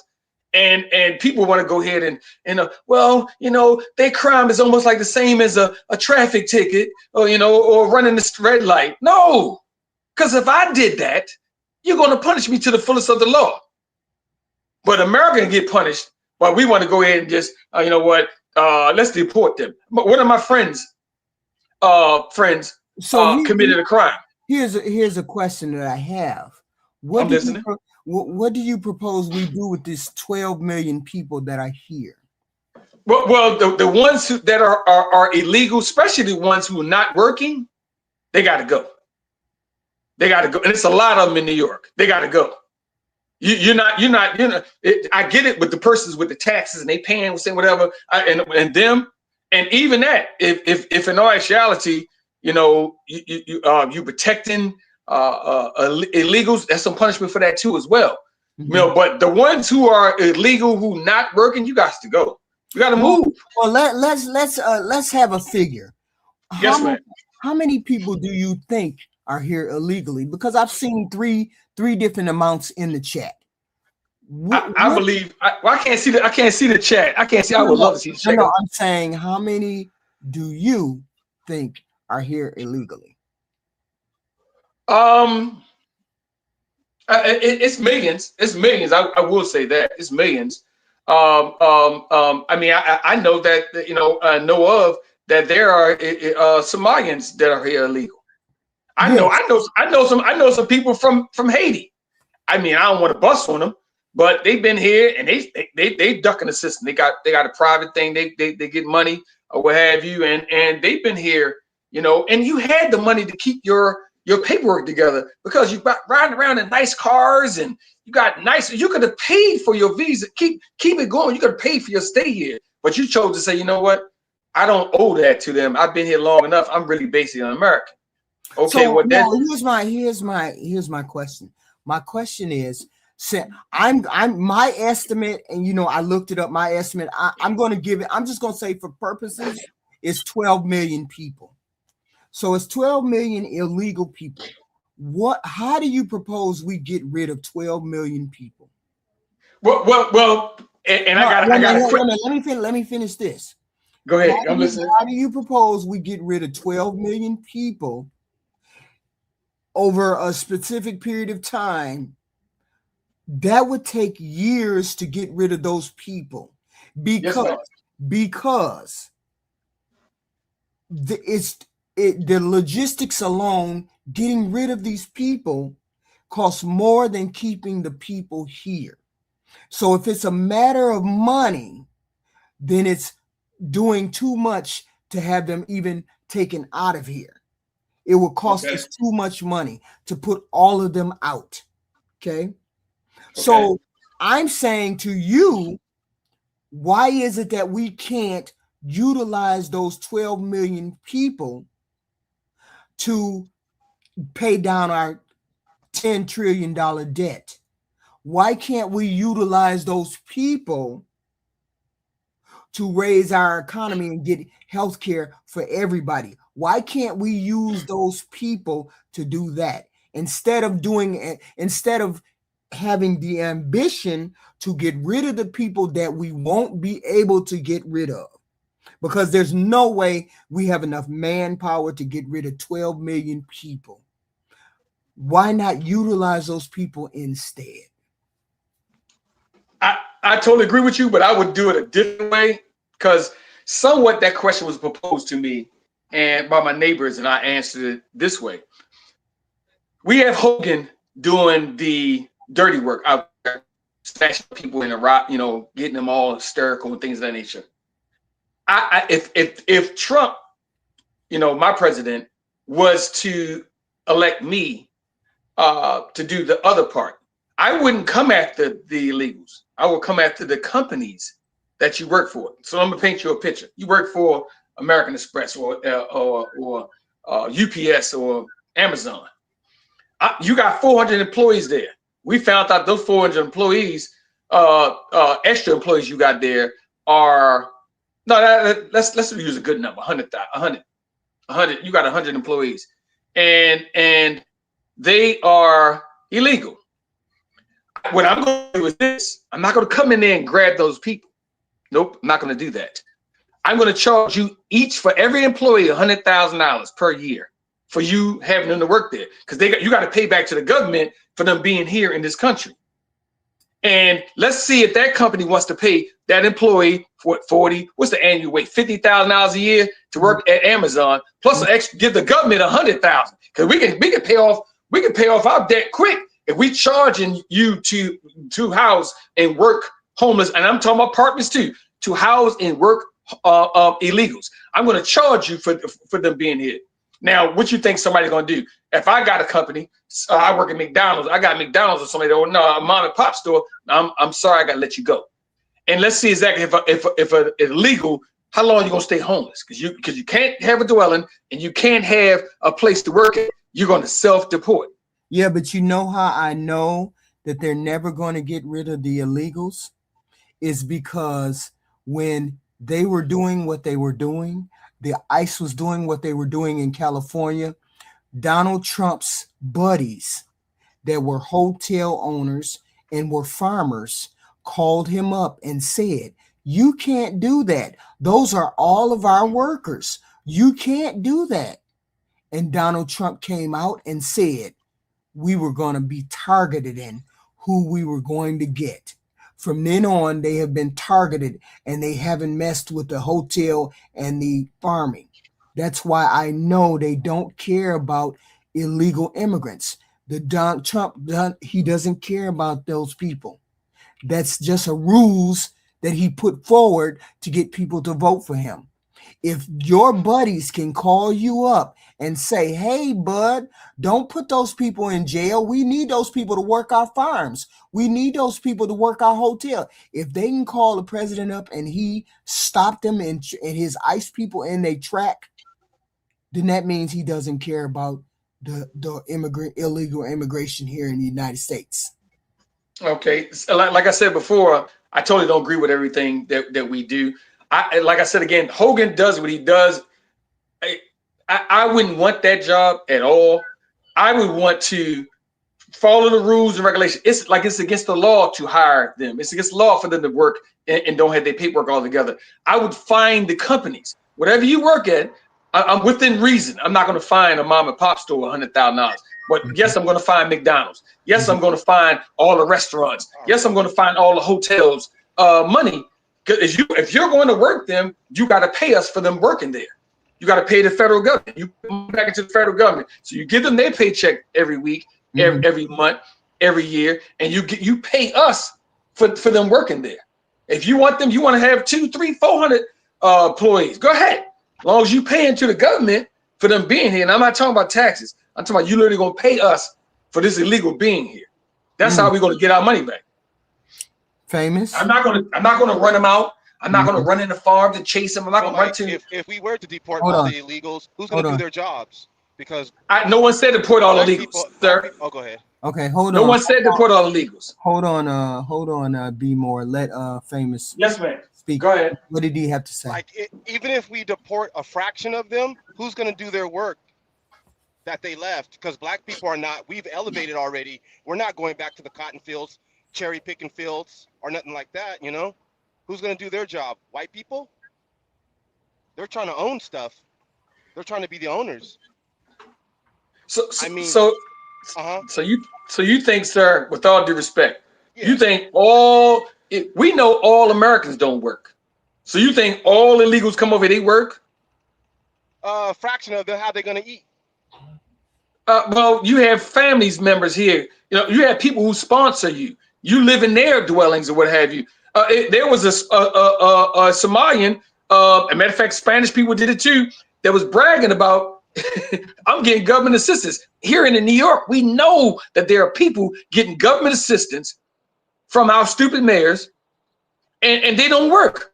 Uh-huh. And they have a dwelling over there while we got Americans sleeping on the street. It makes no logical sense. You care more about illegals than or anyone other than Americans, sir? But, you know, like Americans sleeping on the street, how many years have they had to get off the street? Is it their fault or the illegals' fault? You know? I get what you're saying. But, sir, if I was on the streets for 10 years and you just came across, an illegal came across the border, I still got to give the person who's the same mind, American, a place and a spot in an apartment or a spot in a hotel, or for that matter, any government assistance over illegal. You got to get in line. Americans first. But the way you talking about it, you want to put them, you want to replace us like Trump told us. No, it's not that. It's just like, you know, 10 years, I'm just saying, you said 10 years. 10 years on the street, that just makes me think you're a drug addict, you know? You're not trying to do better for yourself. If you're going to let someone with not proficient English or writing like you have step over you, what are you doing? You're going to let them beat you out of a job? And you're on the street? That's a drug addict right there. There's no homeless in America, really. And if you are homeless, it's only, what, a couple months? Oh, sir, have you ever fed, have you ever, let me ask you a question. Have you ever fed homeless people? Yes, I have. Okay.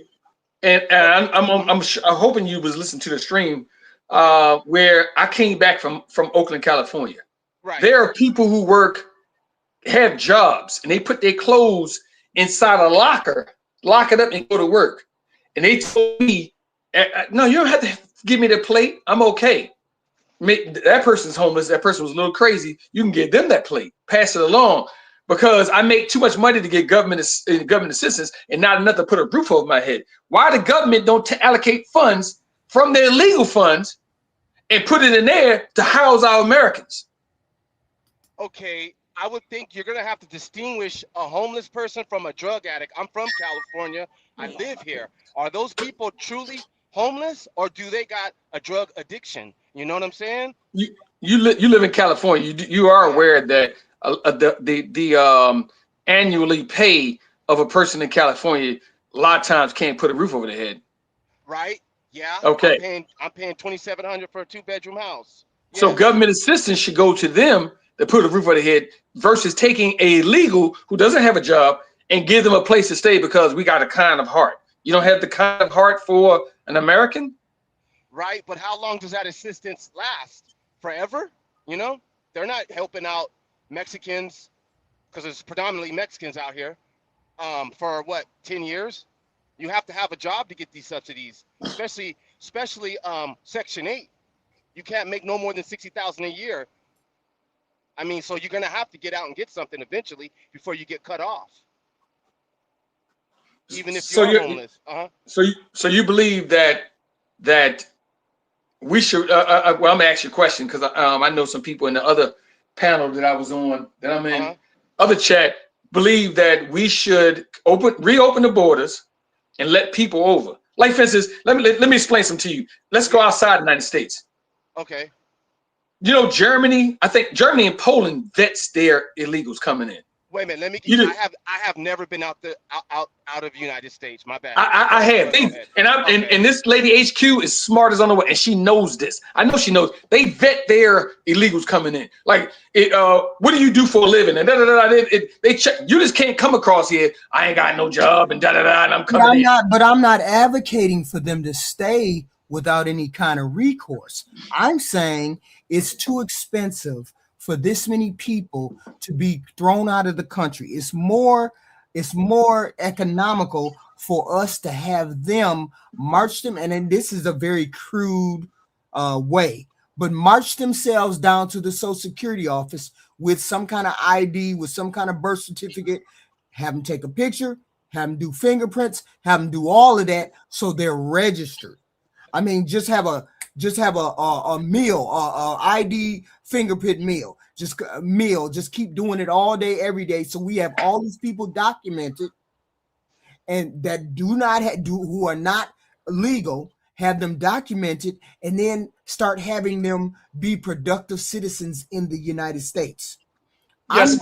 I'm not for them just kicking all 12. Sure, if you could just open up the borders and everybody would get out, okay. And then they turn around and be able to come back, okay, fine. But that's not possible. So I'm saying what is possible is give them an indication that everybody has to have everybody has to be fingerprinted, everybody has to have a headshot, everybody has to have a body shot, everybody has to be documented as to what your name is, X, Y, and Z. And now we know who these people are. Now, if you don't come down within 6 months and register that you're here, then I know that you're a criminal. And then we go after those people, because the people who should be in the database, they will come up on a police scanner, a police database. They would immediately come up with that. And then you would be able to see who's illegal now and who's legal. But you give them an opportunity to become legal.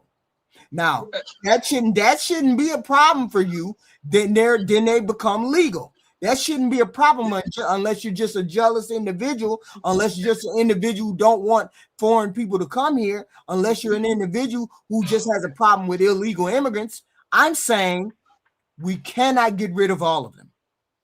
Period. I agree. I agreed with you the first time. HQ, I agreed with you. I said my plan would work better. If you want to be here, then we're going to charge the companies that you work for. I don't work, so how are you going to charge my company? But $100,000 is unreasonable.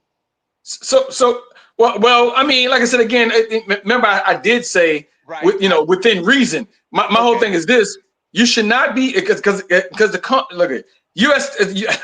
I don't understand how people don't want to use U.S. Code Title 8, and you go look it up. Like it's illegal to harbor them. It's illegal to have a job. You need to be fined for it. The only reason why we don't follow those rules. I'm fine with not kicking them out. I told you before, I think it's harsh to run up into people's, companies and schools or what have you. Why is it that everybody is so concerned about punishing a person that walked across the border? Why are y'all so concerned about punishing a person who walked across the border? Why? Because we have 700,000 homeless Americans and growing that we need to concentrate on. Yeah, but most people are not concerned about that. They're concerned about the fact that they came over here illegally. Why are they? That's your concern. I'm saying that's your concern. I'm saying that illegal immigrants is not everybody, because those are the people that are homeless. You make it seem as though the homeless people don't have a choice, whether they want to be on the street or be in a shelter or be X, Y, and Z. That is not. They are not homeless because of illegal people. You keep making it sound as though they're homeless because of illegal people. They are not the same thing. So you keep making that equation that there's no point in you making that the equality thing, because it's not equal. Homeless people are not homeless because of the illegal aliens. So I didn't say that. So I didn't say that. So why government assistance? American government assistance should be going to Americans first. Well, we got all of that. So how does that relate to homeless people? Okay, so here and again, that's why I started off with that question to you, or that example that Don Lemon said. The question was proposed to him. You got it illegal, fair ground. There's nothing hurt about them. They're illegal, and you got an American. Who you supposed to house first? Well, we need to house the illegal first because they came across the border and they need sanctuary, what have you. And you're gonna leave the American out in the streets? No, you're making in America. That makes no logical sense. No country does that. You're trying to make the equivalent of somebody being homeless. They're homeless because an illegal alien got their housing. No, ma'am. No, I didn't say that. We got homeless people. They lost their job and times got hard. And why are we making why are we putting homeless people and illegals in the same category? Because government assistance, United States America government assistance need to go to Americans first. That's why I put that in. Americans are getting government assistance. And so Ma'am, I just said to you that they was an encampment in New York. I'm there, and they pushed away Americans from being there because they're illegal supposed to be here, but it's getting funded by Americans. That makes no logical sense. Fundamentally, I don't believe you that they're. Oh, okay, all right. Fundamentally, I don't believe that they're helping illegal aliens. So I came to lie to you. I'm not saying that you're lying to me. I'm saying I don't believe what you're saying. I'm saying that you're saying to me that they will give assistance to illegal aliens before they give it to Americans. And they did it in New York, ma'am. I'm saying if you turn away American and say that these beds coming from security, these beds, and I knew I should have recorded this and did like Nick Shirley and put it all on social media. When they say that these beds are for illegals, you had to go to an American homeless shelter. You got beds all in there, empty beds. No, these for illegals. But the people who sponsoring this is Americans. That makes no logical sense. Wait a minute. How you going to house and feed illegals but leave an American on the streets? Okay, I'm saying that is not. I'm saying this is what I'm saying. I'm saying this is an instance in which that occurred where you were. I'm saying it doesn't happen everywhere. That's what I'm saying. So therefore, if it happens one time, it happened in Chicago. If it happens in Chicago, that doesn't mean it happens in the other 49 states. That's what I'm saying. I'm saying it's happening in your state. I'm saying it happened on that instance. It's not the norm. It's an exception. It's not the norm. So what you're saying is because they gave illegal people beds instead of regular homeless people, this is why you make it sound as though they shouldn't be homeless because the illegals are taking their beds. That's not what happens all the way across the world, all the way across the United States. That's not how that goes. That's all.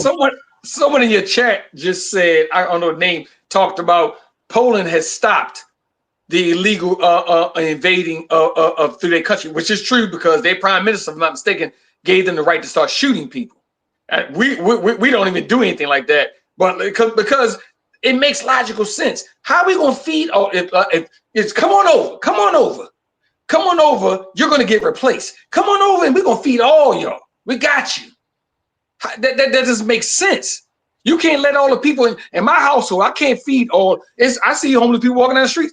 Yo, come on in. I'm gonna take care of you. You two, come on. I can't do it. It's impossible. I can't do that, and neither can the United States. We got to stop this. We have to slow this down to, like I said again. Okay, let us take care of what we got. We should stop a lot of things. I'm not opposed. I don't like the sending money to other countries either. I don't like that either. I think we should. I'm saying to you that what you described is not the norm. That's what I'm saying. You described is not the norm. First and foremost, it's not every state is not a sanctuary city. This is what happens in the sanctuary cities. 1. 2, there are more Republican-led states than there are Democrat. So the Republicans are not allowing that. So therefore, it's not the majority of the country. 3, nobody is giving illegal people housing past a regular, ordinary American unless they designated that housing for illegals and illegals only. That's the only way that happens. And it doesn't happen in every state in the union because Republicans run more states than Democrats. That's what I'm saying to you. That's what I'm saying to you. Okay, HQ, I like to say something. Stop it. 6847. I totally agree with you. 1,000 or whatever the biggest number, 1 trillion. You know, I totally agree with you. We can't take care of everybody. Poland, we need to do just like Poland do. For at least, and I'm not saying being greedy, for at least about 8, maybe. Let's do 10. Let's do a round number, 10 years. No illegals come in here, and let's get America back on stable. Let's just take care of Americans, and so that our place can start looking like Dubai. You go to Dubai, you see how nice look over our infrastructure start looking nice. Let's just stop with helping everybody, giving billions of dollars here and billions of dollars there, and because it's starting to get redundant. Like for instance, America before my president did what he did with Debo and this president right here. Nice, hold on, Ty Pro. If you're still in the chat, can you come up really quick? Because Ty Pro, he's in the chat. So I mean, he talks about and understands some of these issues. If you're in the chat, come on up, because I don't know whether I maybe I'm the only lone person here who said what I said. I dropped the link. I'm the only. Franklin believes you too. Franklin, he believes in you. I think the America was built on immigrants, and people got to remember that. That's what it is. I mean, and you can't. What is this reverse immigration? And no, we have laws, sir. Yeah, I don't think we should wait 20 years just for someone to come in legally. Sir, we have laws, sir. With all due respect, we have laws. You don't. Trump is going against them, so why can't we? Well, he's the commander in chief of the United States. He has the most powerful position in basically in the world. So what's the Constitution for then? If he can go around it or not follow it, why not give people that need a new place to live a new place to live? I mean, like so here and again, you're slapping in the face of American citizens who make too much to get government assistance and not enough to put a roof on their head. You don't care about them, do you, sir? Well, I am one of them, but I don't get. Well, I'm not one of them because I dug myself out of that. I used to get assistance, but now I own 2 trucks. Thank you. Congratulations. So here's what I said. What I said was you B Moore kept saying we need to take care of the homeless population before we take care of immigrants. And I said, why did you keep equating those two as the same thing? You said that because they're giving housing to the illegal aliens and they're not giving housing to the American homeless. I said some of those American homeless could voluntarily be out there homeless. And it's not necessarily that they're giving housing to to illegal immigrants in replace of the Americans. It could be the case where you are. That's what I'm saying. But what I am saying to you is, one, there are more Republican-led states than there are Democratic states. And most of that stuff doesn't happen in the Republican states. So therefore, if it doesn't happen in the Republican states because it's led by Republicans, that means it's not the majority of the country that is doing so. Okay? Flash in the pants. In the chat, I totally agree with you. Somalians is doing it now. They frauding United States taxpayers, and they want slap on the wrist. You know what? Y'all not using the money. Yeah, like this. Wait a minute. We're not. Hold on. What up, HQ? What up, everybody on the panel? Can you kind of catch me up on the conversation? I see it's about immigration. It's about immigration, and I'm saying, what is the vitriol that all of these people have in the chat for the immigrant? I get it that what is it? Why is it that we can't tax them, fine them, make them come down and give us an ID and a face shot and a pass and a whole 9? That way we know who they are. Because I said to them, there's 12 plus million illegal immigrants in this country. It's more than that. It's more than that. No. It's more than that. No. You telling me our president who couldn't think right was letting people in. He was letting people in. On. There's only like 12 to 14 million. There's only like 12 to 14 million illegal immigrants in this country. It's no more than that. So my whole thing is this: why not give them a legal path to citizenship, seeing as how you cannot get rid of 12 million people. There's no way that you're going to have enough manpower to get rid of that many people. So since you don't have the manpower to get rid of that many people, unless you're going to continue to do this for 8, 9, 10 years, and then there's going to be even more people coming in, and you're going to have an endless supply of illegal people to get rid of, why not give the people that are here some kind of pathway instead of it being 10, 15, 20 years like it is now? Because that was nice what you said, but I have friends, and their parents did it the right way. They stood in line. They waited the long periods of time. So you're telling me we're gonna make it better for them now than the ones who was there? So what's wrong with that? We're a progressive. I got a problem. I got a problem with that. No. Like I said again. So what's help your household first. Hold on. So what's wrong with that? Help your household first. Help your household first. Help what household first? What are you talking about? The house is America. The people in the house is Americans. They the kids of the house. Help them first. So you think it's better to have 12 million criminals, supposedly, according to y'all, every person is a criminal if they're illegal. According to you all, it's okay for 12 million criminals to be walking around without any kind of paperwork, without any kind of documentation. It's okay for them to continue to walk around instead of saying, we want all of y'all to come down and document yourself. Okay.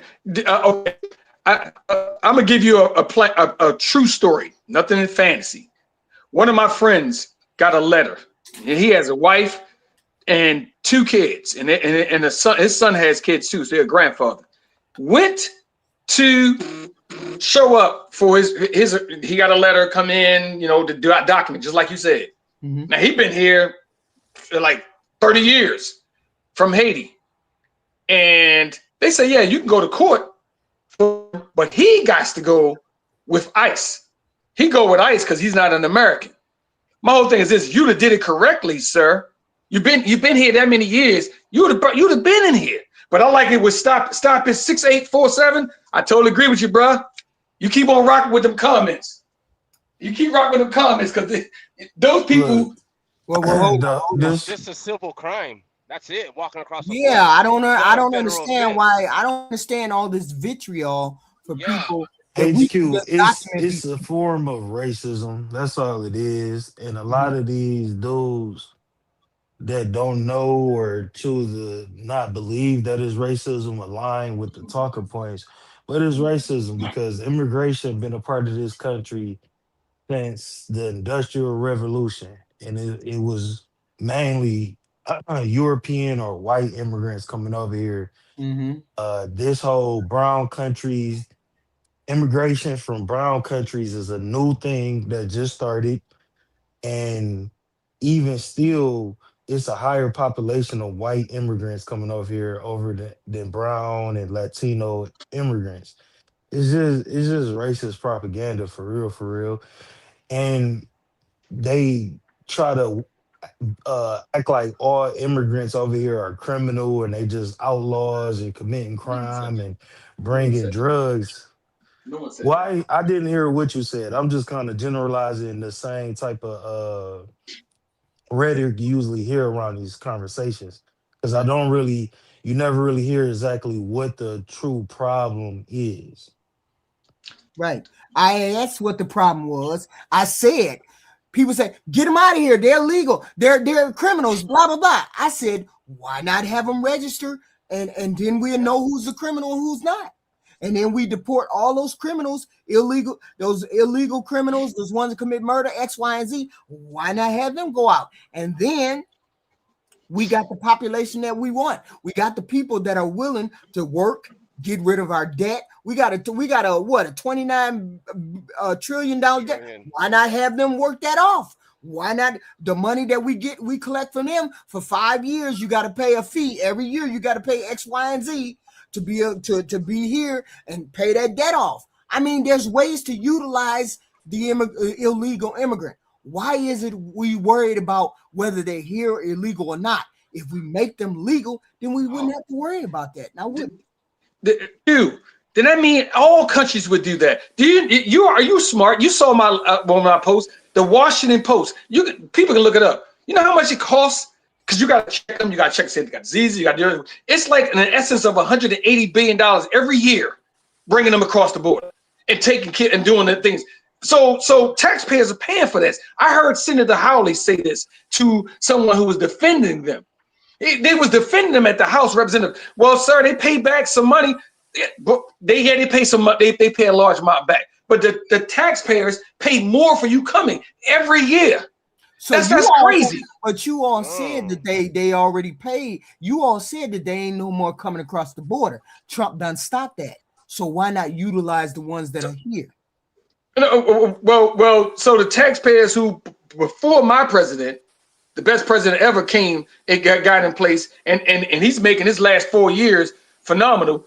You want the rest of the people who came here legally. Like I said again, if I'm American, I commit a crime, ma'am, I get punished for it. I don't get a slap on the wrist. I run the light. The cops give me a ticket. If you do jaywalking, okay, go ahead. Man, come be more. Is not jaywalking. Let me propose this question to you. Say we deport every illegal immigrant. What happens for the country that makes it better? I didn't say deport them, but for the sake of the situation, I said charge the apartment complexes or whoever housing these people and whoever's giving them jobs. They got to pay a fine, and the fine goes back to the government. Plain and simple. We tax them too. That's gonna break the country, bro. No. How? What are you? Hold on, because I'm still trying to catch up. So what are you arguing? You're not arguing to deport illegal immigrants. You saying tax them. No, Hogan does the deporting situation, so that's going to continue. But if Trump put me in charge, I would, like for instance, like I told Q, you got a company, they got 100 workers there, a big time company, Fortune 500 company. I'm going to charge, and I said $100, so that could be real egregious. But like I said again, you pay them $50, I charge you $50.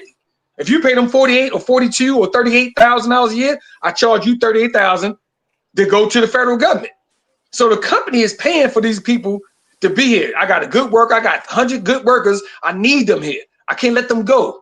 So okay, fine. You pay for them to be here, and that's how we. And there's a lot of companies would do that.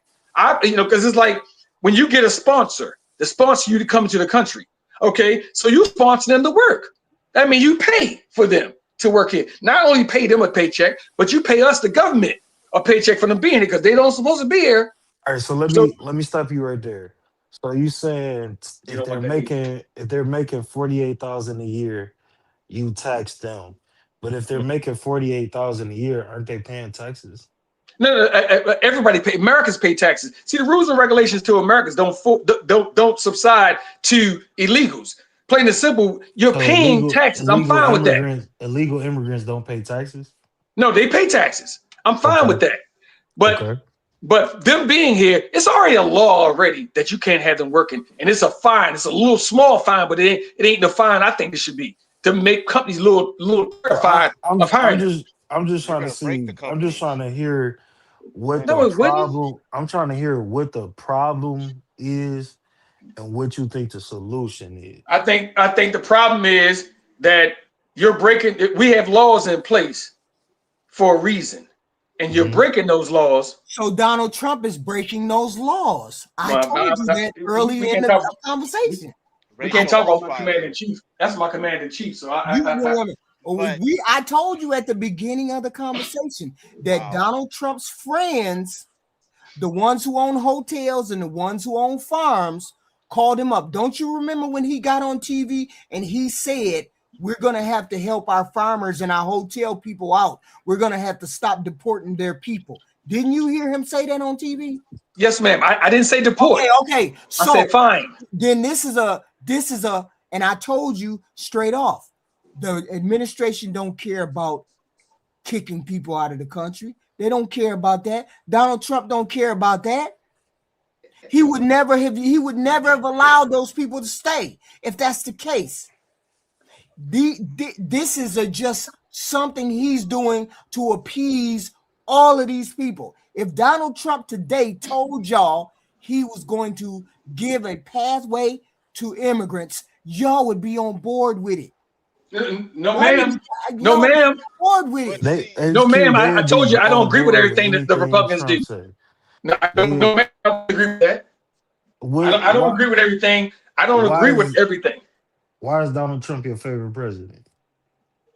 Because at one point in time before I was born, other countries were.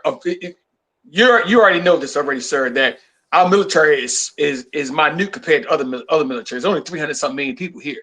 Well, people are terrified of the United States because we had a no nonsense situation. Look at Ukraine's president come and the way he wants to talk to my president, and you saw how the response was back. Him and vice president and the president. Like you can't come here begging for help and talk to us any kind of way. Wait a minute. Are you serious? Did you wait a minute? Hold on, Type. The Democrats look weak, man. The Democrats made us look weak. Wait a minute, hold on. Are you saying that Zelensky did not have his hat in hand when he came and talked to the president, like we saw him with his hat in his hand? That man had on that man. First of all, he wasn't dressed appropriately. HQ, you saw that he wasn't even dressed appropriately. That's the way they dress when they're at war. But when you come into the United States, you dress accordingly. Different countries, though. You dress accordingly when you stand in front of the commander in chief. So were you happy? Were you happy when Obama was drone striking the hell out of Iraq and Afghanistan? I had no problem with that. When I have a problem with, and I was gonna leave his name up out of here because I think he's a weirdo. But plain and simple, no disrespect. But when you tell black males on live TV that if you grow up in a single parent home, single mother home, that you should reach out and get weirdos as mentors. I don't think that's really great. So that was recent, and I'm just trying to get understanding. Yeah, I mean, but he also gave the same-sex marriage. Hold on, sir. I'm trying to get a understanding of your logic here, just because I never talked to you before. Do you agree with same-sex marriage? What's wrong with it? How is it hurting you? I would answer that in a minute. Just hold on. Just let me finish. My bad, brother. I'm gonna let you get in here. No, go ahead. So you were impressed by Trump basically revitalizing the whole American army, we'll kick your ass type of energy. But Obama had that same type of energy. He was actually doing it. We haven't been in any active wars under Trump, but we were under Obama, and he was whooping ass and drone striking the most people. So you want us to go to war, sir? President. No, I'm asking you if you were impressed with Trump. If you were impressed with Trump just saying that the army is big and bad, were you not impressed with Obama showing and proving that? I'm impressed, sir, by answering your question. I'm impressed by the United States showing might. So if the United States fights, that's why you love Trump so much. No, I love Trump because he doesn't just talk. Like, for instance, it's a lot of things that accepted in the Democratic Party for real. And I hope I'm not going to curse because that's not me. But I hope HQ don't kick me off. No, I'm not going to kick you. I'm not going to kick you.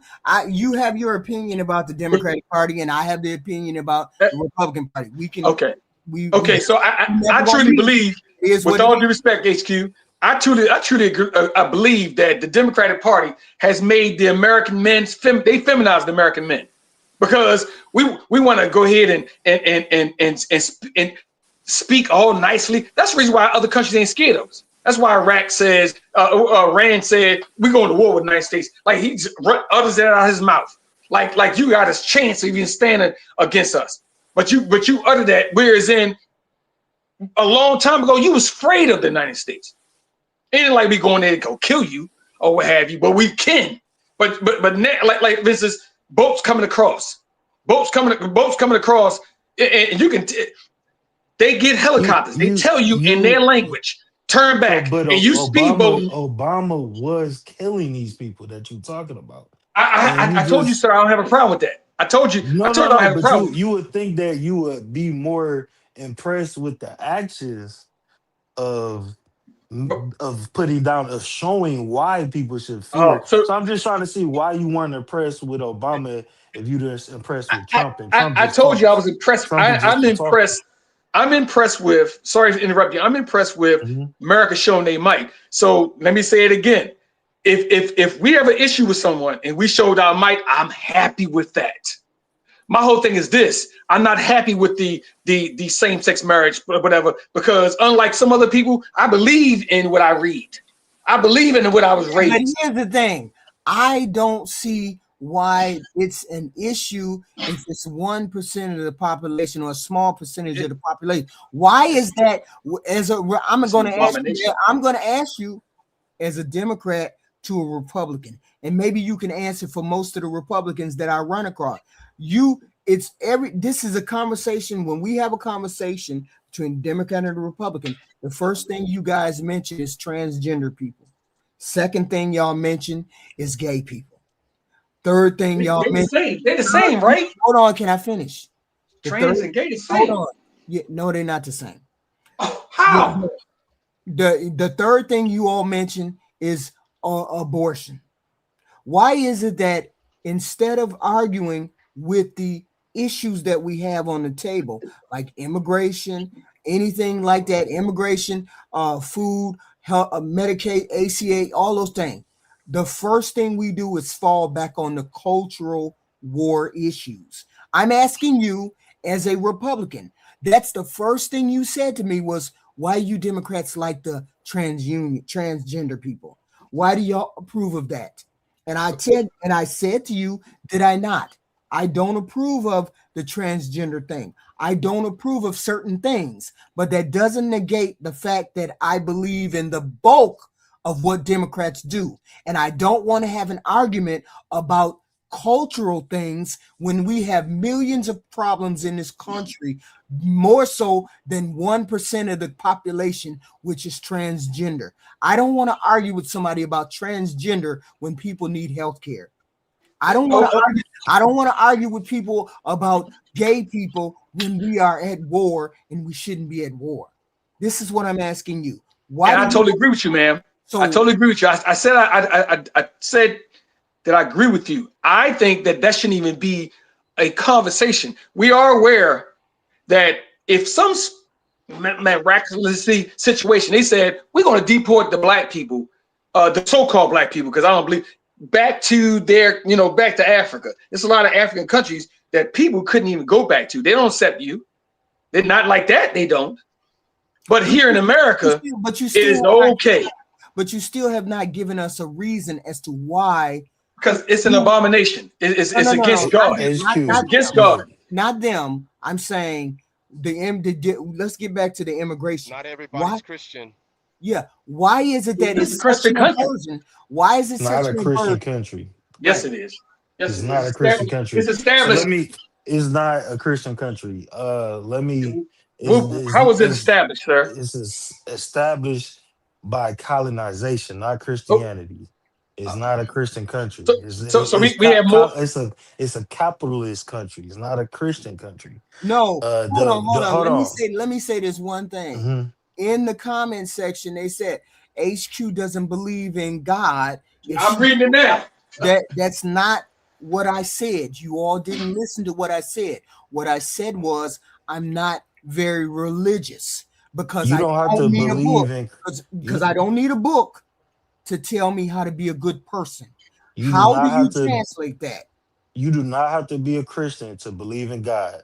God is bigger than a man-made religion. And that's where the brainwashing comes in at. And people are too brainwashed to understand the tool of religion. Religion is a device of control. You do not have to believe in. There's plenty of people on this planet that believe in God that does not subscribe to religion and have no need to subscribe to religion. But because you're in a cult, because your religion was created and founded in colonization, is going to demonize anyone who's not in your religion because of the purpose that Christianity was formed for. Yep. And Republicans are the group that has to have a enemy.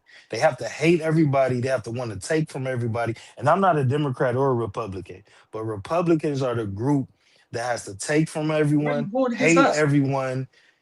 It's not about, it's common sense. TJ Through the Fire was up here the other day. He said something I resonated with. He's not Democrat, not Republican. He's about common sense. I'm about critical thinking. Right. Republicans hate everybody. They want to take from everybody. They always want to play victim and call everybody else a victim. And they are the group of the biggest haters. It's their fault I don't have a job. It's their fault my life is like this. It's their fault our birth rates is down. It's their fault, it's their fault, it's their fault. That's what Republicans do because that riles up a certain type of mindset. And the biggest two mindsets of people that Republicans appeal to are racist and easily manipulated people, easily brainwashed people, people you can easily give a religion and a purpose of life to because they don't have that on their own. But you don't need to believe in Christianity to believe in God. And and if you knew what your religion was about, you wouldn't be so hateful to gay people, immigrant people, poor people, No other one's races hating of on people, immigrants. because No one's hating on that's not immigrants. what Or your immigrants. Follow the savior of law. your religion is even about. Jesus wasn't American, but white Republicans and Christian Republicans feel like Jesus Christ is an American Republican man, and he's not.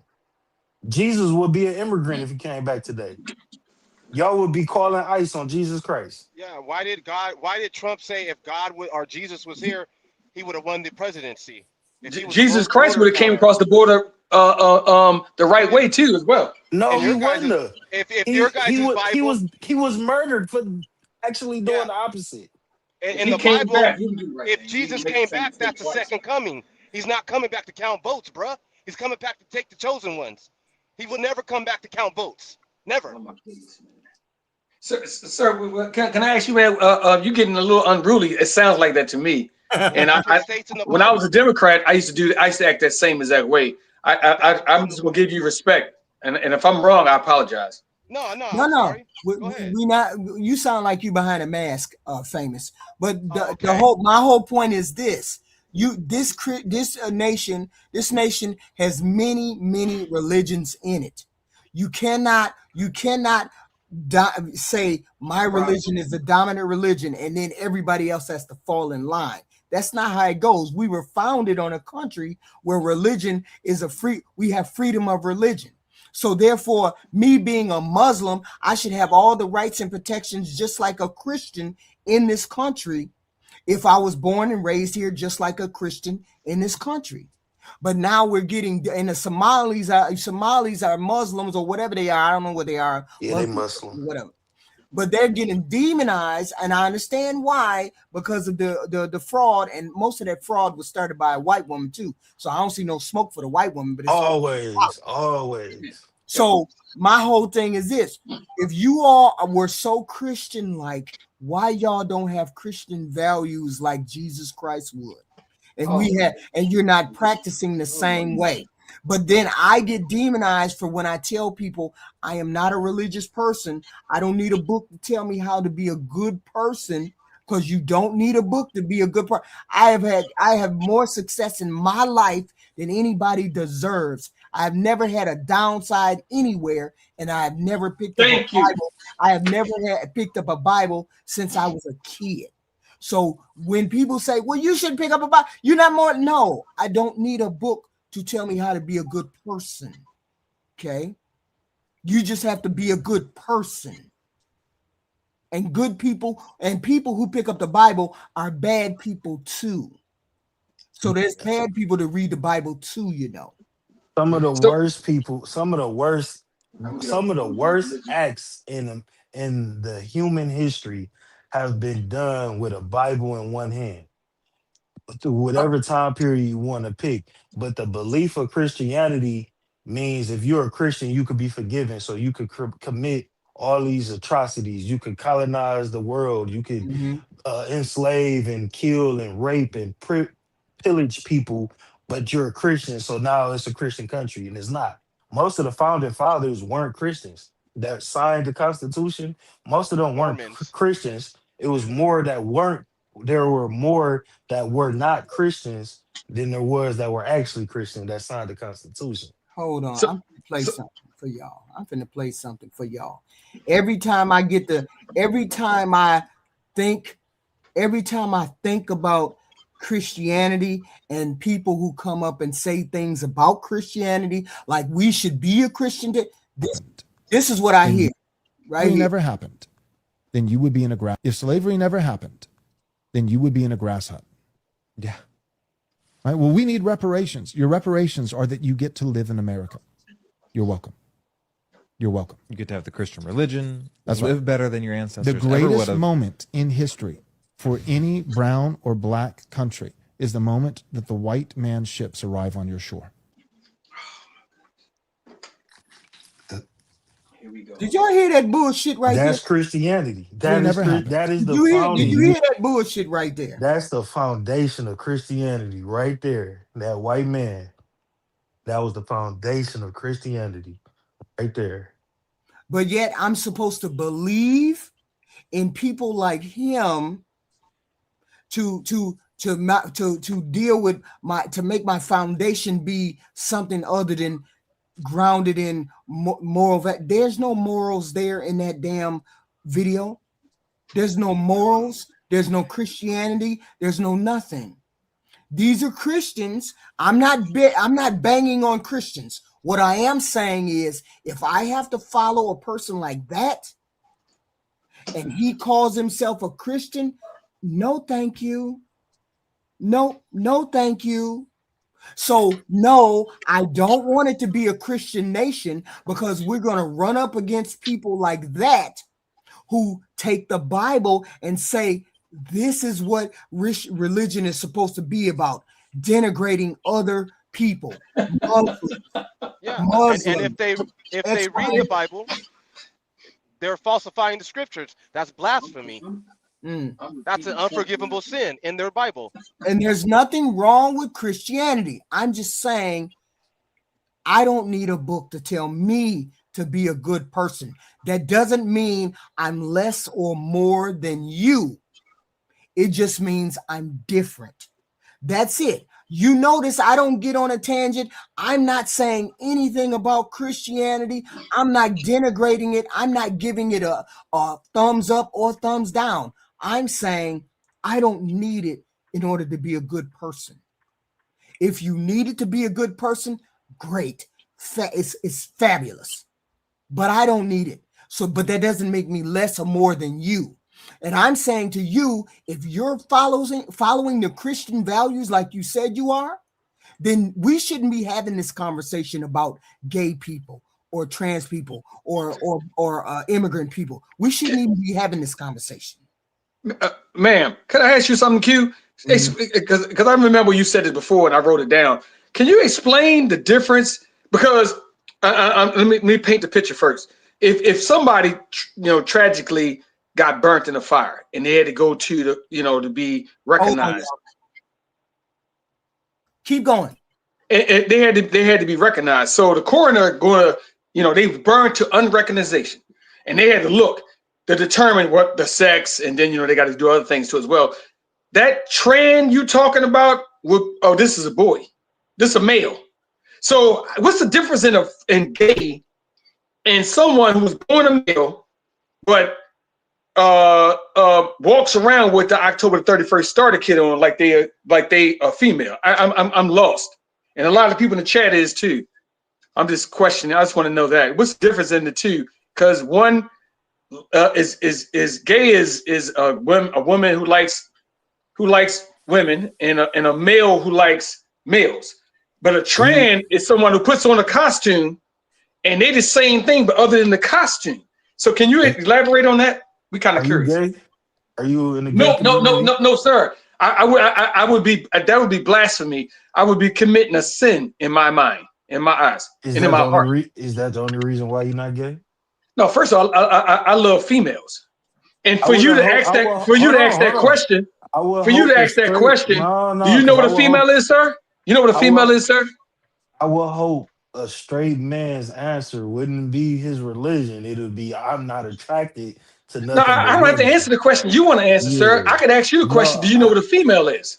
Do you know what a female is? Of course, I know what a female, a woman is. I know I'm not a Democrat. No, woman is a social. That's made up. We either males or females. Period. So, like I said, I asked you if you were gay. You said no because it's a sin.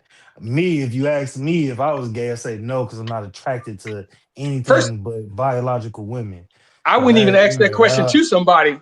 I wouldn't yeah. even ask that Well, I question to mean, anyone so again, and this is why I asked the because I'm question. not feminist. I'm not. Right. I'm not So feminized. this is why I asked the question. If you're not gay, why the fuck do it matter? Why you even care? But, Why you so interested and but my curious whole thing is about? this: because if a person who is a transformer and they say that they are a female, which is a lie, you're not that. You're not. Well, I'm just saying, And if you're not a part of that community, why do you even care? and I'm gonna tell you why. One of my friends got written up and got in trouble at Southwest Airlines for misidentifying. And why should that person misidentify when you gave them your ID and then they complained because Trump messed our IDs up, made us not be able to change it? He read the ID. The ID says Mr. And he said Mr. And that person got offended and So asked for a manager. that sparked some type of new passion in you to understand the No, community, that gay no, community. no. You want us to accept your mental illness. We Do don't want to you do have that. to accept it? How many times do you find yourself? Do you find yourself in that situation personally? Plain and simple, if the Democrats would have got in power, I believe in 2028, this country gonna have more feminine males because I And think that they front affects your line. life. That affects your life. Yeah, because I don't want my son, my little son. Now I gotta go ahead and worry about him. Someone telling him, "Oh, you can be what you want to be." I don't want a Dwayne Wade Do you situation. think I don't want that a Magic Johnson situation. do you think that there's any gay people that's Republican? They probably are. I don't know You, any. I you don't have any mean gay friends, sir. None. I'm just asking in generalization. You know, you think that there's gay I'm almost Republicans? sure they are. Yes, they are.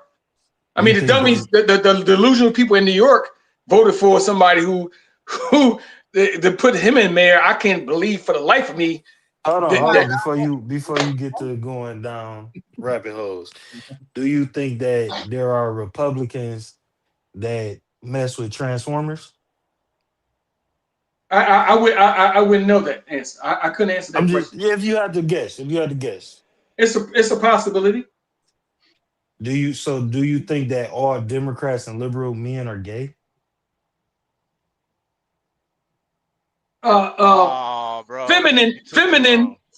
yes, feminine, yes. Why do you think they feminine? Because I believe that because y'all embrace this.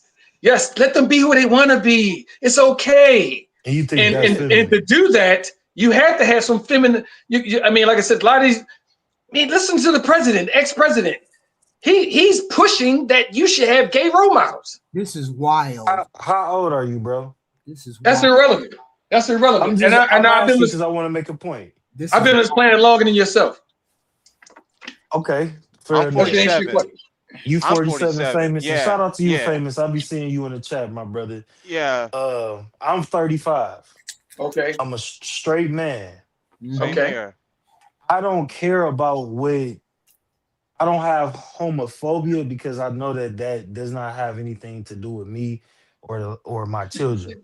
Same way. That's the way I feel. People that are homophobic usually are fighting a demon. They feel like they right around the corner from getting turned gay.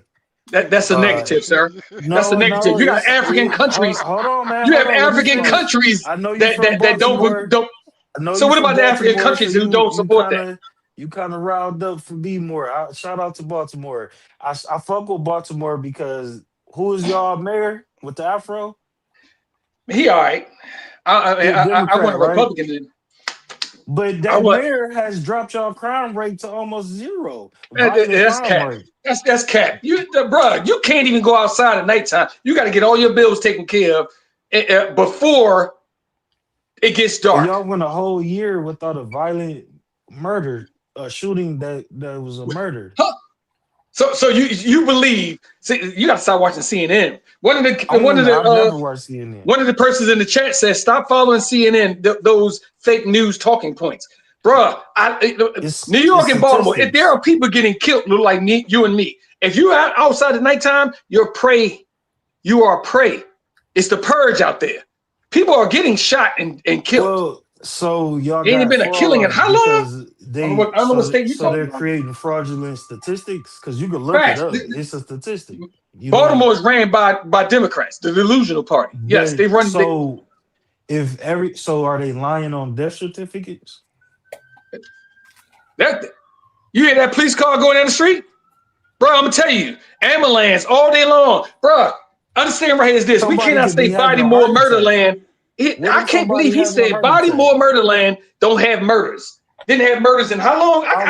All I did was say shout out to y'all for dropping y'all violent crime statistics the last Oh 2 my goodness, years. man. But the Democrats are famous for fake news. They love to put stuff out there, propaganda You to try to sound change. like a typical. You sound like one of the black people Trump shows special interest in, so that he could say, "Look, the blacks, they love me, they love me." And Shame I'm and gonna just insults. leave it. That's Shame not and a shame insults. nor an insult. That's Yep, an yep. observation. It's an observation, brother. Sir, There's no I don't know you at all, disrespect. and I would not resort to those kind of tactics to insult you See, this or don't make shame you for that. You don't know all Democrat men, but you just said they were effeminate because you observed it through whatever you watched. I've just been listening to you talk, and I gave my observation. It was no disrespect or malice. It's a guy right in here saying something about, I'm from Baltimore. You are a moron if you think that the murder rate, bruh. Like I said again, y'all need to come visit here. Well, Hey, our look, governor I'm couldn't just walk around the reading streets. statistics. I'm Sir, reading the our crime governor statistics. got chased out of downtown Baltimore. This is a fact. Off Park Heights. He walking around with about 30, 40 police officers and state patrol and whatever. We can't walk around like that. We don't have the protection like that. Bruh, he was trying to say Trump can come here, and Trump said, no, I'm not coming there. Your governor got to walk around with all them officers guarding him to walk around outside. Come on, man. This is a conversation this is definitely a bigger conversation than what I open up the panel to have. My bad, HQ. No. You ain't. It ain't for you. It ain't you. This is a rabbit hole that we could jump down for real. But I not today. Some illegals need to pay their way. They need to pay their way. And I'm saying to you need to really examine why every talking point that I've heard in that chat, you have it, be more. You won't address it. You for helping everybody. Yes. This ain't church. This ain't a church. So my whole thing is, why am I delusional? Because, man, we don't have the resources to do that, ma'am. What do you mean we ain't got the resources? What do you mean? Feed thy neighbor. We have 700,000 and growing homeless Americans. We don't have the resources to help all these other people. There you go with the homeless thing. Homeless is there are countries, there are other countries who cut their borders off. Why can't we do that? To do with illegal immigrants, it's not. They are not homeless because of illegal immigrants. I don't know why you keep equating. Can I say this, ma'am? If you have billions of dollars, billions, like I said again, Washington Post showed it. Over $180 billion is put towards them every year. Trump, Biden, what's the name? Barack, I did nothing for black people. Obama, he was in there for 8 years. What is that? $1.2 trillion going towards illegals? I'm almost betting you ain't put $1.2 trillion towards homeless Americans for 8 years. I'm almost sure of that. You heard Kamala, I want to be black, talking about I ain't gonna do nothing only for black people, but Southeast Asians got a budget so they can borrow money. Whoa, you throwing 1,000 things. Is that what? Thank you. I'm glad you posted that. Democrats all are fake. Hold on. Get famous. Give me your final thought, please. I'm sorry. Say that again. Give me your final thought. I think if it takes 20 years to vet legal immigrant, but the company they're working for is supposed to pay taxes, they're supposed to, pay a fine for 20 years until they get legal. That's what I'm trying to say. Is like, that don't make sense. It doesn't. You pay for a green card. You got to pay. It's not free to be in America. It's a luxury to be here. It's gonna take them 20 years to get a green card. Oh, that ain't got nothing to do with it. What they got to do with us? They got to do with Americans. But you're saying, that man cares more about illegals than Americans. Hold on, B more. Let him get his. Yeah, more about leaders than America. That's bad. Well, I'm from California, bro. Famous What do you mean? Famous, give me Okay, your that was it. That was it. I just think companies will go broke if we listen to Be More. You know, shouts out to you, Be More. But I don't think that's wise to fine a company for 20 years, thousands of dollars. That's never gonna work. It's never gonna happen. It's never gonna we work. don't know if they're trying to get their citizenship, but Then even when they're trying. Thank you, Famous. Thank you, Famous. You welcome. You welcome. Thank you, Famous. Please come back, sir. Please come back. Yes, ma'am. Yes, ma'am. Be more. Please give me your last final thought. Republicans first. Republicans only. This country needs to be ran by the Republicans. That song that I posted on your page a long time ago, I'm proud to be a Republican, where at least I know I'm free. This is our country, and we have rules and regulations that everyone has to abide by. When you want to come here, come correctly. We will accept you, but just do it the right way. Follow the law. We have to follow the law, so should you. Thank you, B more. Thank you, B more. Thank you. My game come on at 8:20, so go Ravens. I got to watch the game. Okay, thank you for coming. High Pro, give me your last and final. Give me your HQ. Yeah, wait a minute. Let me say this. Everything I have heard in the chat, he said it. They all regurgitate the same thing. I didn't.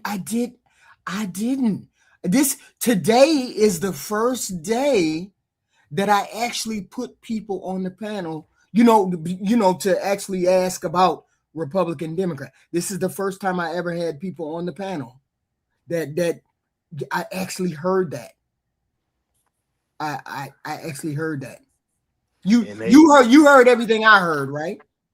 I heard him echo everything that the people in your chat be echoing. I heard him echo the same shit that be in Nick Fuentes' chat, the same shit that they all brainwashed and in a cult. And it's sad. It's a sad thing to hear, for real. I can't even take that kind of stuff serious. These are the things that we deal with every day. So we're just gonna, the cloud will do what it's got to do at whatever time it's supposed to do. Sir, give me your final thought, please, and thank you. My final thoughts is that, it's unfortunate that Black people are so aligned with that cult of the Republicans and the right wing, because the real Republicans are eating themselves alive.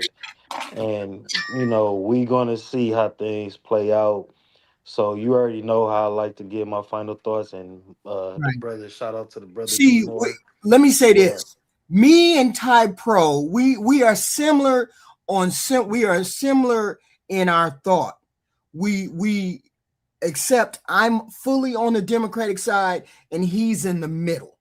But he can see my point of view and he could see some of the Republican point of view. He's more able to look above us and see what is going on and what's wrong on each side. He's able to do that. So when he talks to you, he's talking from a position of impartiality, because he isn't a Democrat and he's not a Republican.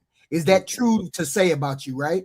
That's a fact. I'm Black people centered. Right. So I am firmly on the Democratic side. So you're going to get a Democratic point of view, but I'm going to also try to give you some facts, because I have been dropping link all day when I hear somebody in the chat say something that they say, well, you're lying. It's not correct. Joe Biden's had a high 9% inflation. I said only in the year 2022. Please prove me wrong. Go get the fact, and then you can come up and then prove me wrong. Nobody caught the link. Nobody said anything. So I've been dropping the link all day. So what I am saying is this: you have to come with the facts. some of the facts. I tried to speak with B. Moore. B. Moore is a Republican through and through and through. I know he wanted to call me all kinds of names, but I'm not getting into a shouting match. We're going to have a civil conversation about what X, Y, and Z. And I wanted you to come up, Tide Pro, because I knew you would be able to look at the impartial, be impartial on his part and be impartial on my part. We do not approve of the transgender thing. Right. Let's be clear. We don't. But I don't run into those people every day, so I'm not going to concern myself about somebody I don't run into, and it's only 1% of the population. I'm not going to worry about that person like it's not going to rattle around my brain every time I get on a panel or every time I get into a chat. The first thing I say is, what about them transgenders? Yeah, I try to, I got my own set of morals and beliefs. Right. I'm not, I'm a heterosexual man, and I Right. raise my kids to be heterosexual Mm-hmm. man and woman, Mm-hmm. but I don't hate gay people. I don't hate Right. anyone.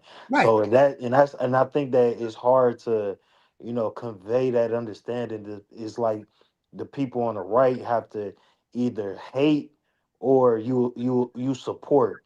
You know what I'm Right. saying? I don't support, I don't Mm-hmm. promote. I'm not gonna Mm-hmm. be at any rainbow rallies Right. or anything like that. That's Right. not my lifestyle. I don't have, but I don't encounter it enough to even give a fuck. You know Right. what I'm I don't saying? encounter it enough to care one way or the other. You Yeah, can live I can that trans person can be in the Democratic Party and I would never even know. I don't care. I care about what the democratic principles, what their fundamentals are. That's it. Whether if you're gay or you're trans or whatever and you fall under the same umbrella as me, you care about the same things I care about. Okay, fine. We're both under the Democratic umbrella. But that doesn't mean that I approve of your lifestyle. It just means you're under the same umbrella and you believe in helping all people and whatever the democratic principles are. That's it. yeah, That's it. I am not going out of my way to have conversations and talk and go visit and do all that with trans people. But I'm yeah. not going to get up in the middle of the street and say, you're an abomination. You should be dead. I'm not doing that either. Okay. Right, because and that's why I don't really fuck with people on the right because they indoctrinated to do that. Mm-hmm. And I see it on both sides, you know what I'm saying? I just Mm-hmm. don't I haven't I had like when I used to first come up on your panel, we would Mm-hmm. have conversations about the Democrats, and I explained to you why I don't align with Democrats and Right. all of that. Right. But since then, it Mm-hmm. hasn't been Democrats that's been giving me the issues that I view as a Black American an issue. It's Right. been coming primarily from one side, so they Mm-hmm. got my attention. You know what I'm saying? So yeah, it's hard that, and I love being a Black American. I'm a Mm-hmm. Black man and I'm an American, and I don't think Absolutely. that the Republicans are good for Americans. I think that the Democrats have potential to be good for Americans. But when it Yeah, comes to they the ain't shit right now. no, They ain't shit right when now. it comes to the people that they have, like I like the New York mayor, right, Madami. Yeah. I like him. Mandami, yeah. Yeah. I not want to see more of that. I don't Right. give a fuck if he's Muslim, Mm-hmm. Indian, Mm-hmm. black, or white. I like his energy Right. and the fact that he seems like he cares for the people of his city. Right. And I don't like my government leaders ever being hateful to anybody that wants to share in an American experience because that used to be what America was about. That used to be a part of the American dream. Right. Hey, the Statue of Liberty used to be a beacon. I'm not saying that's what it was given to us by the French for, but Mm-hmm. it was a beacon to people around the world to say, hey, you could come over here and live a better life.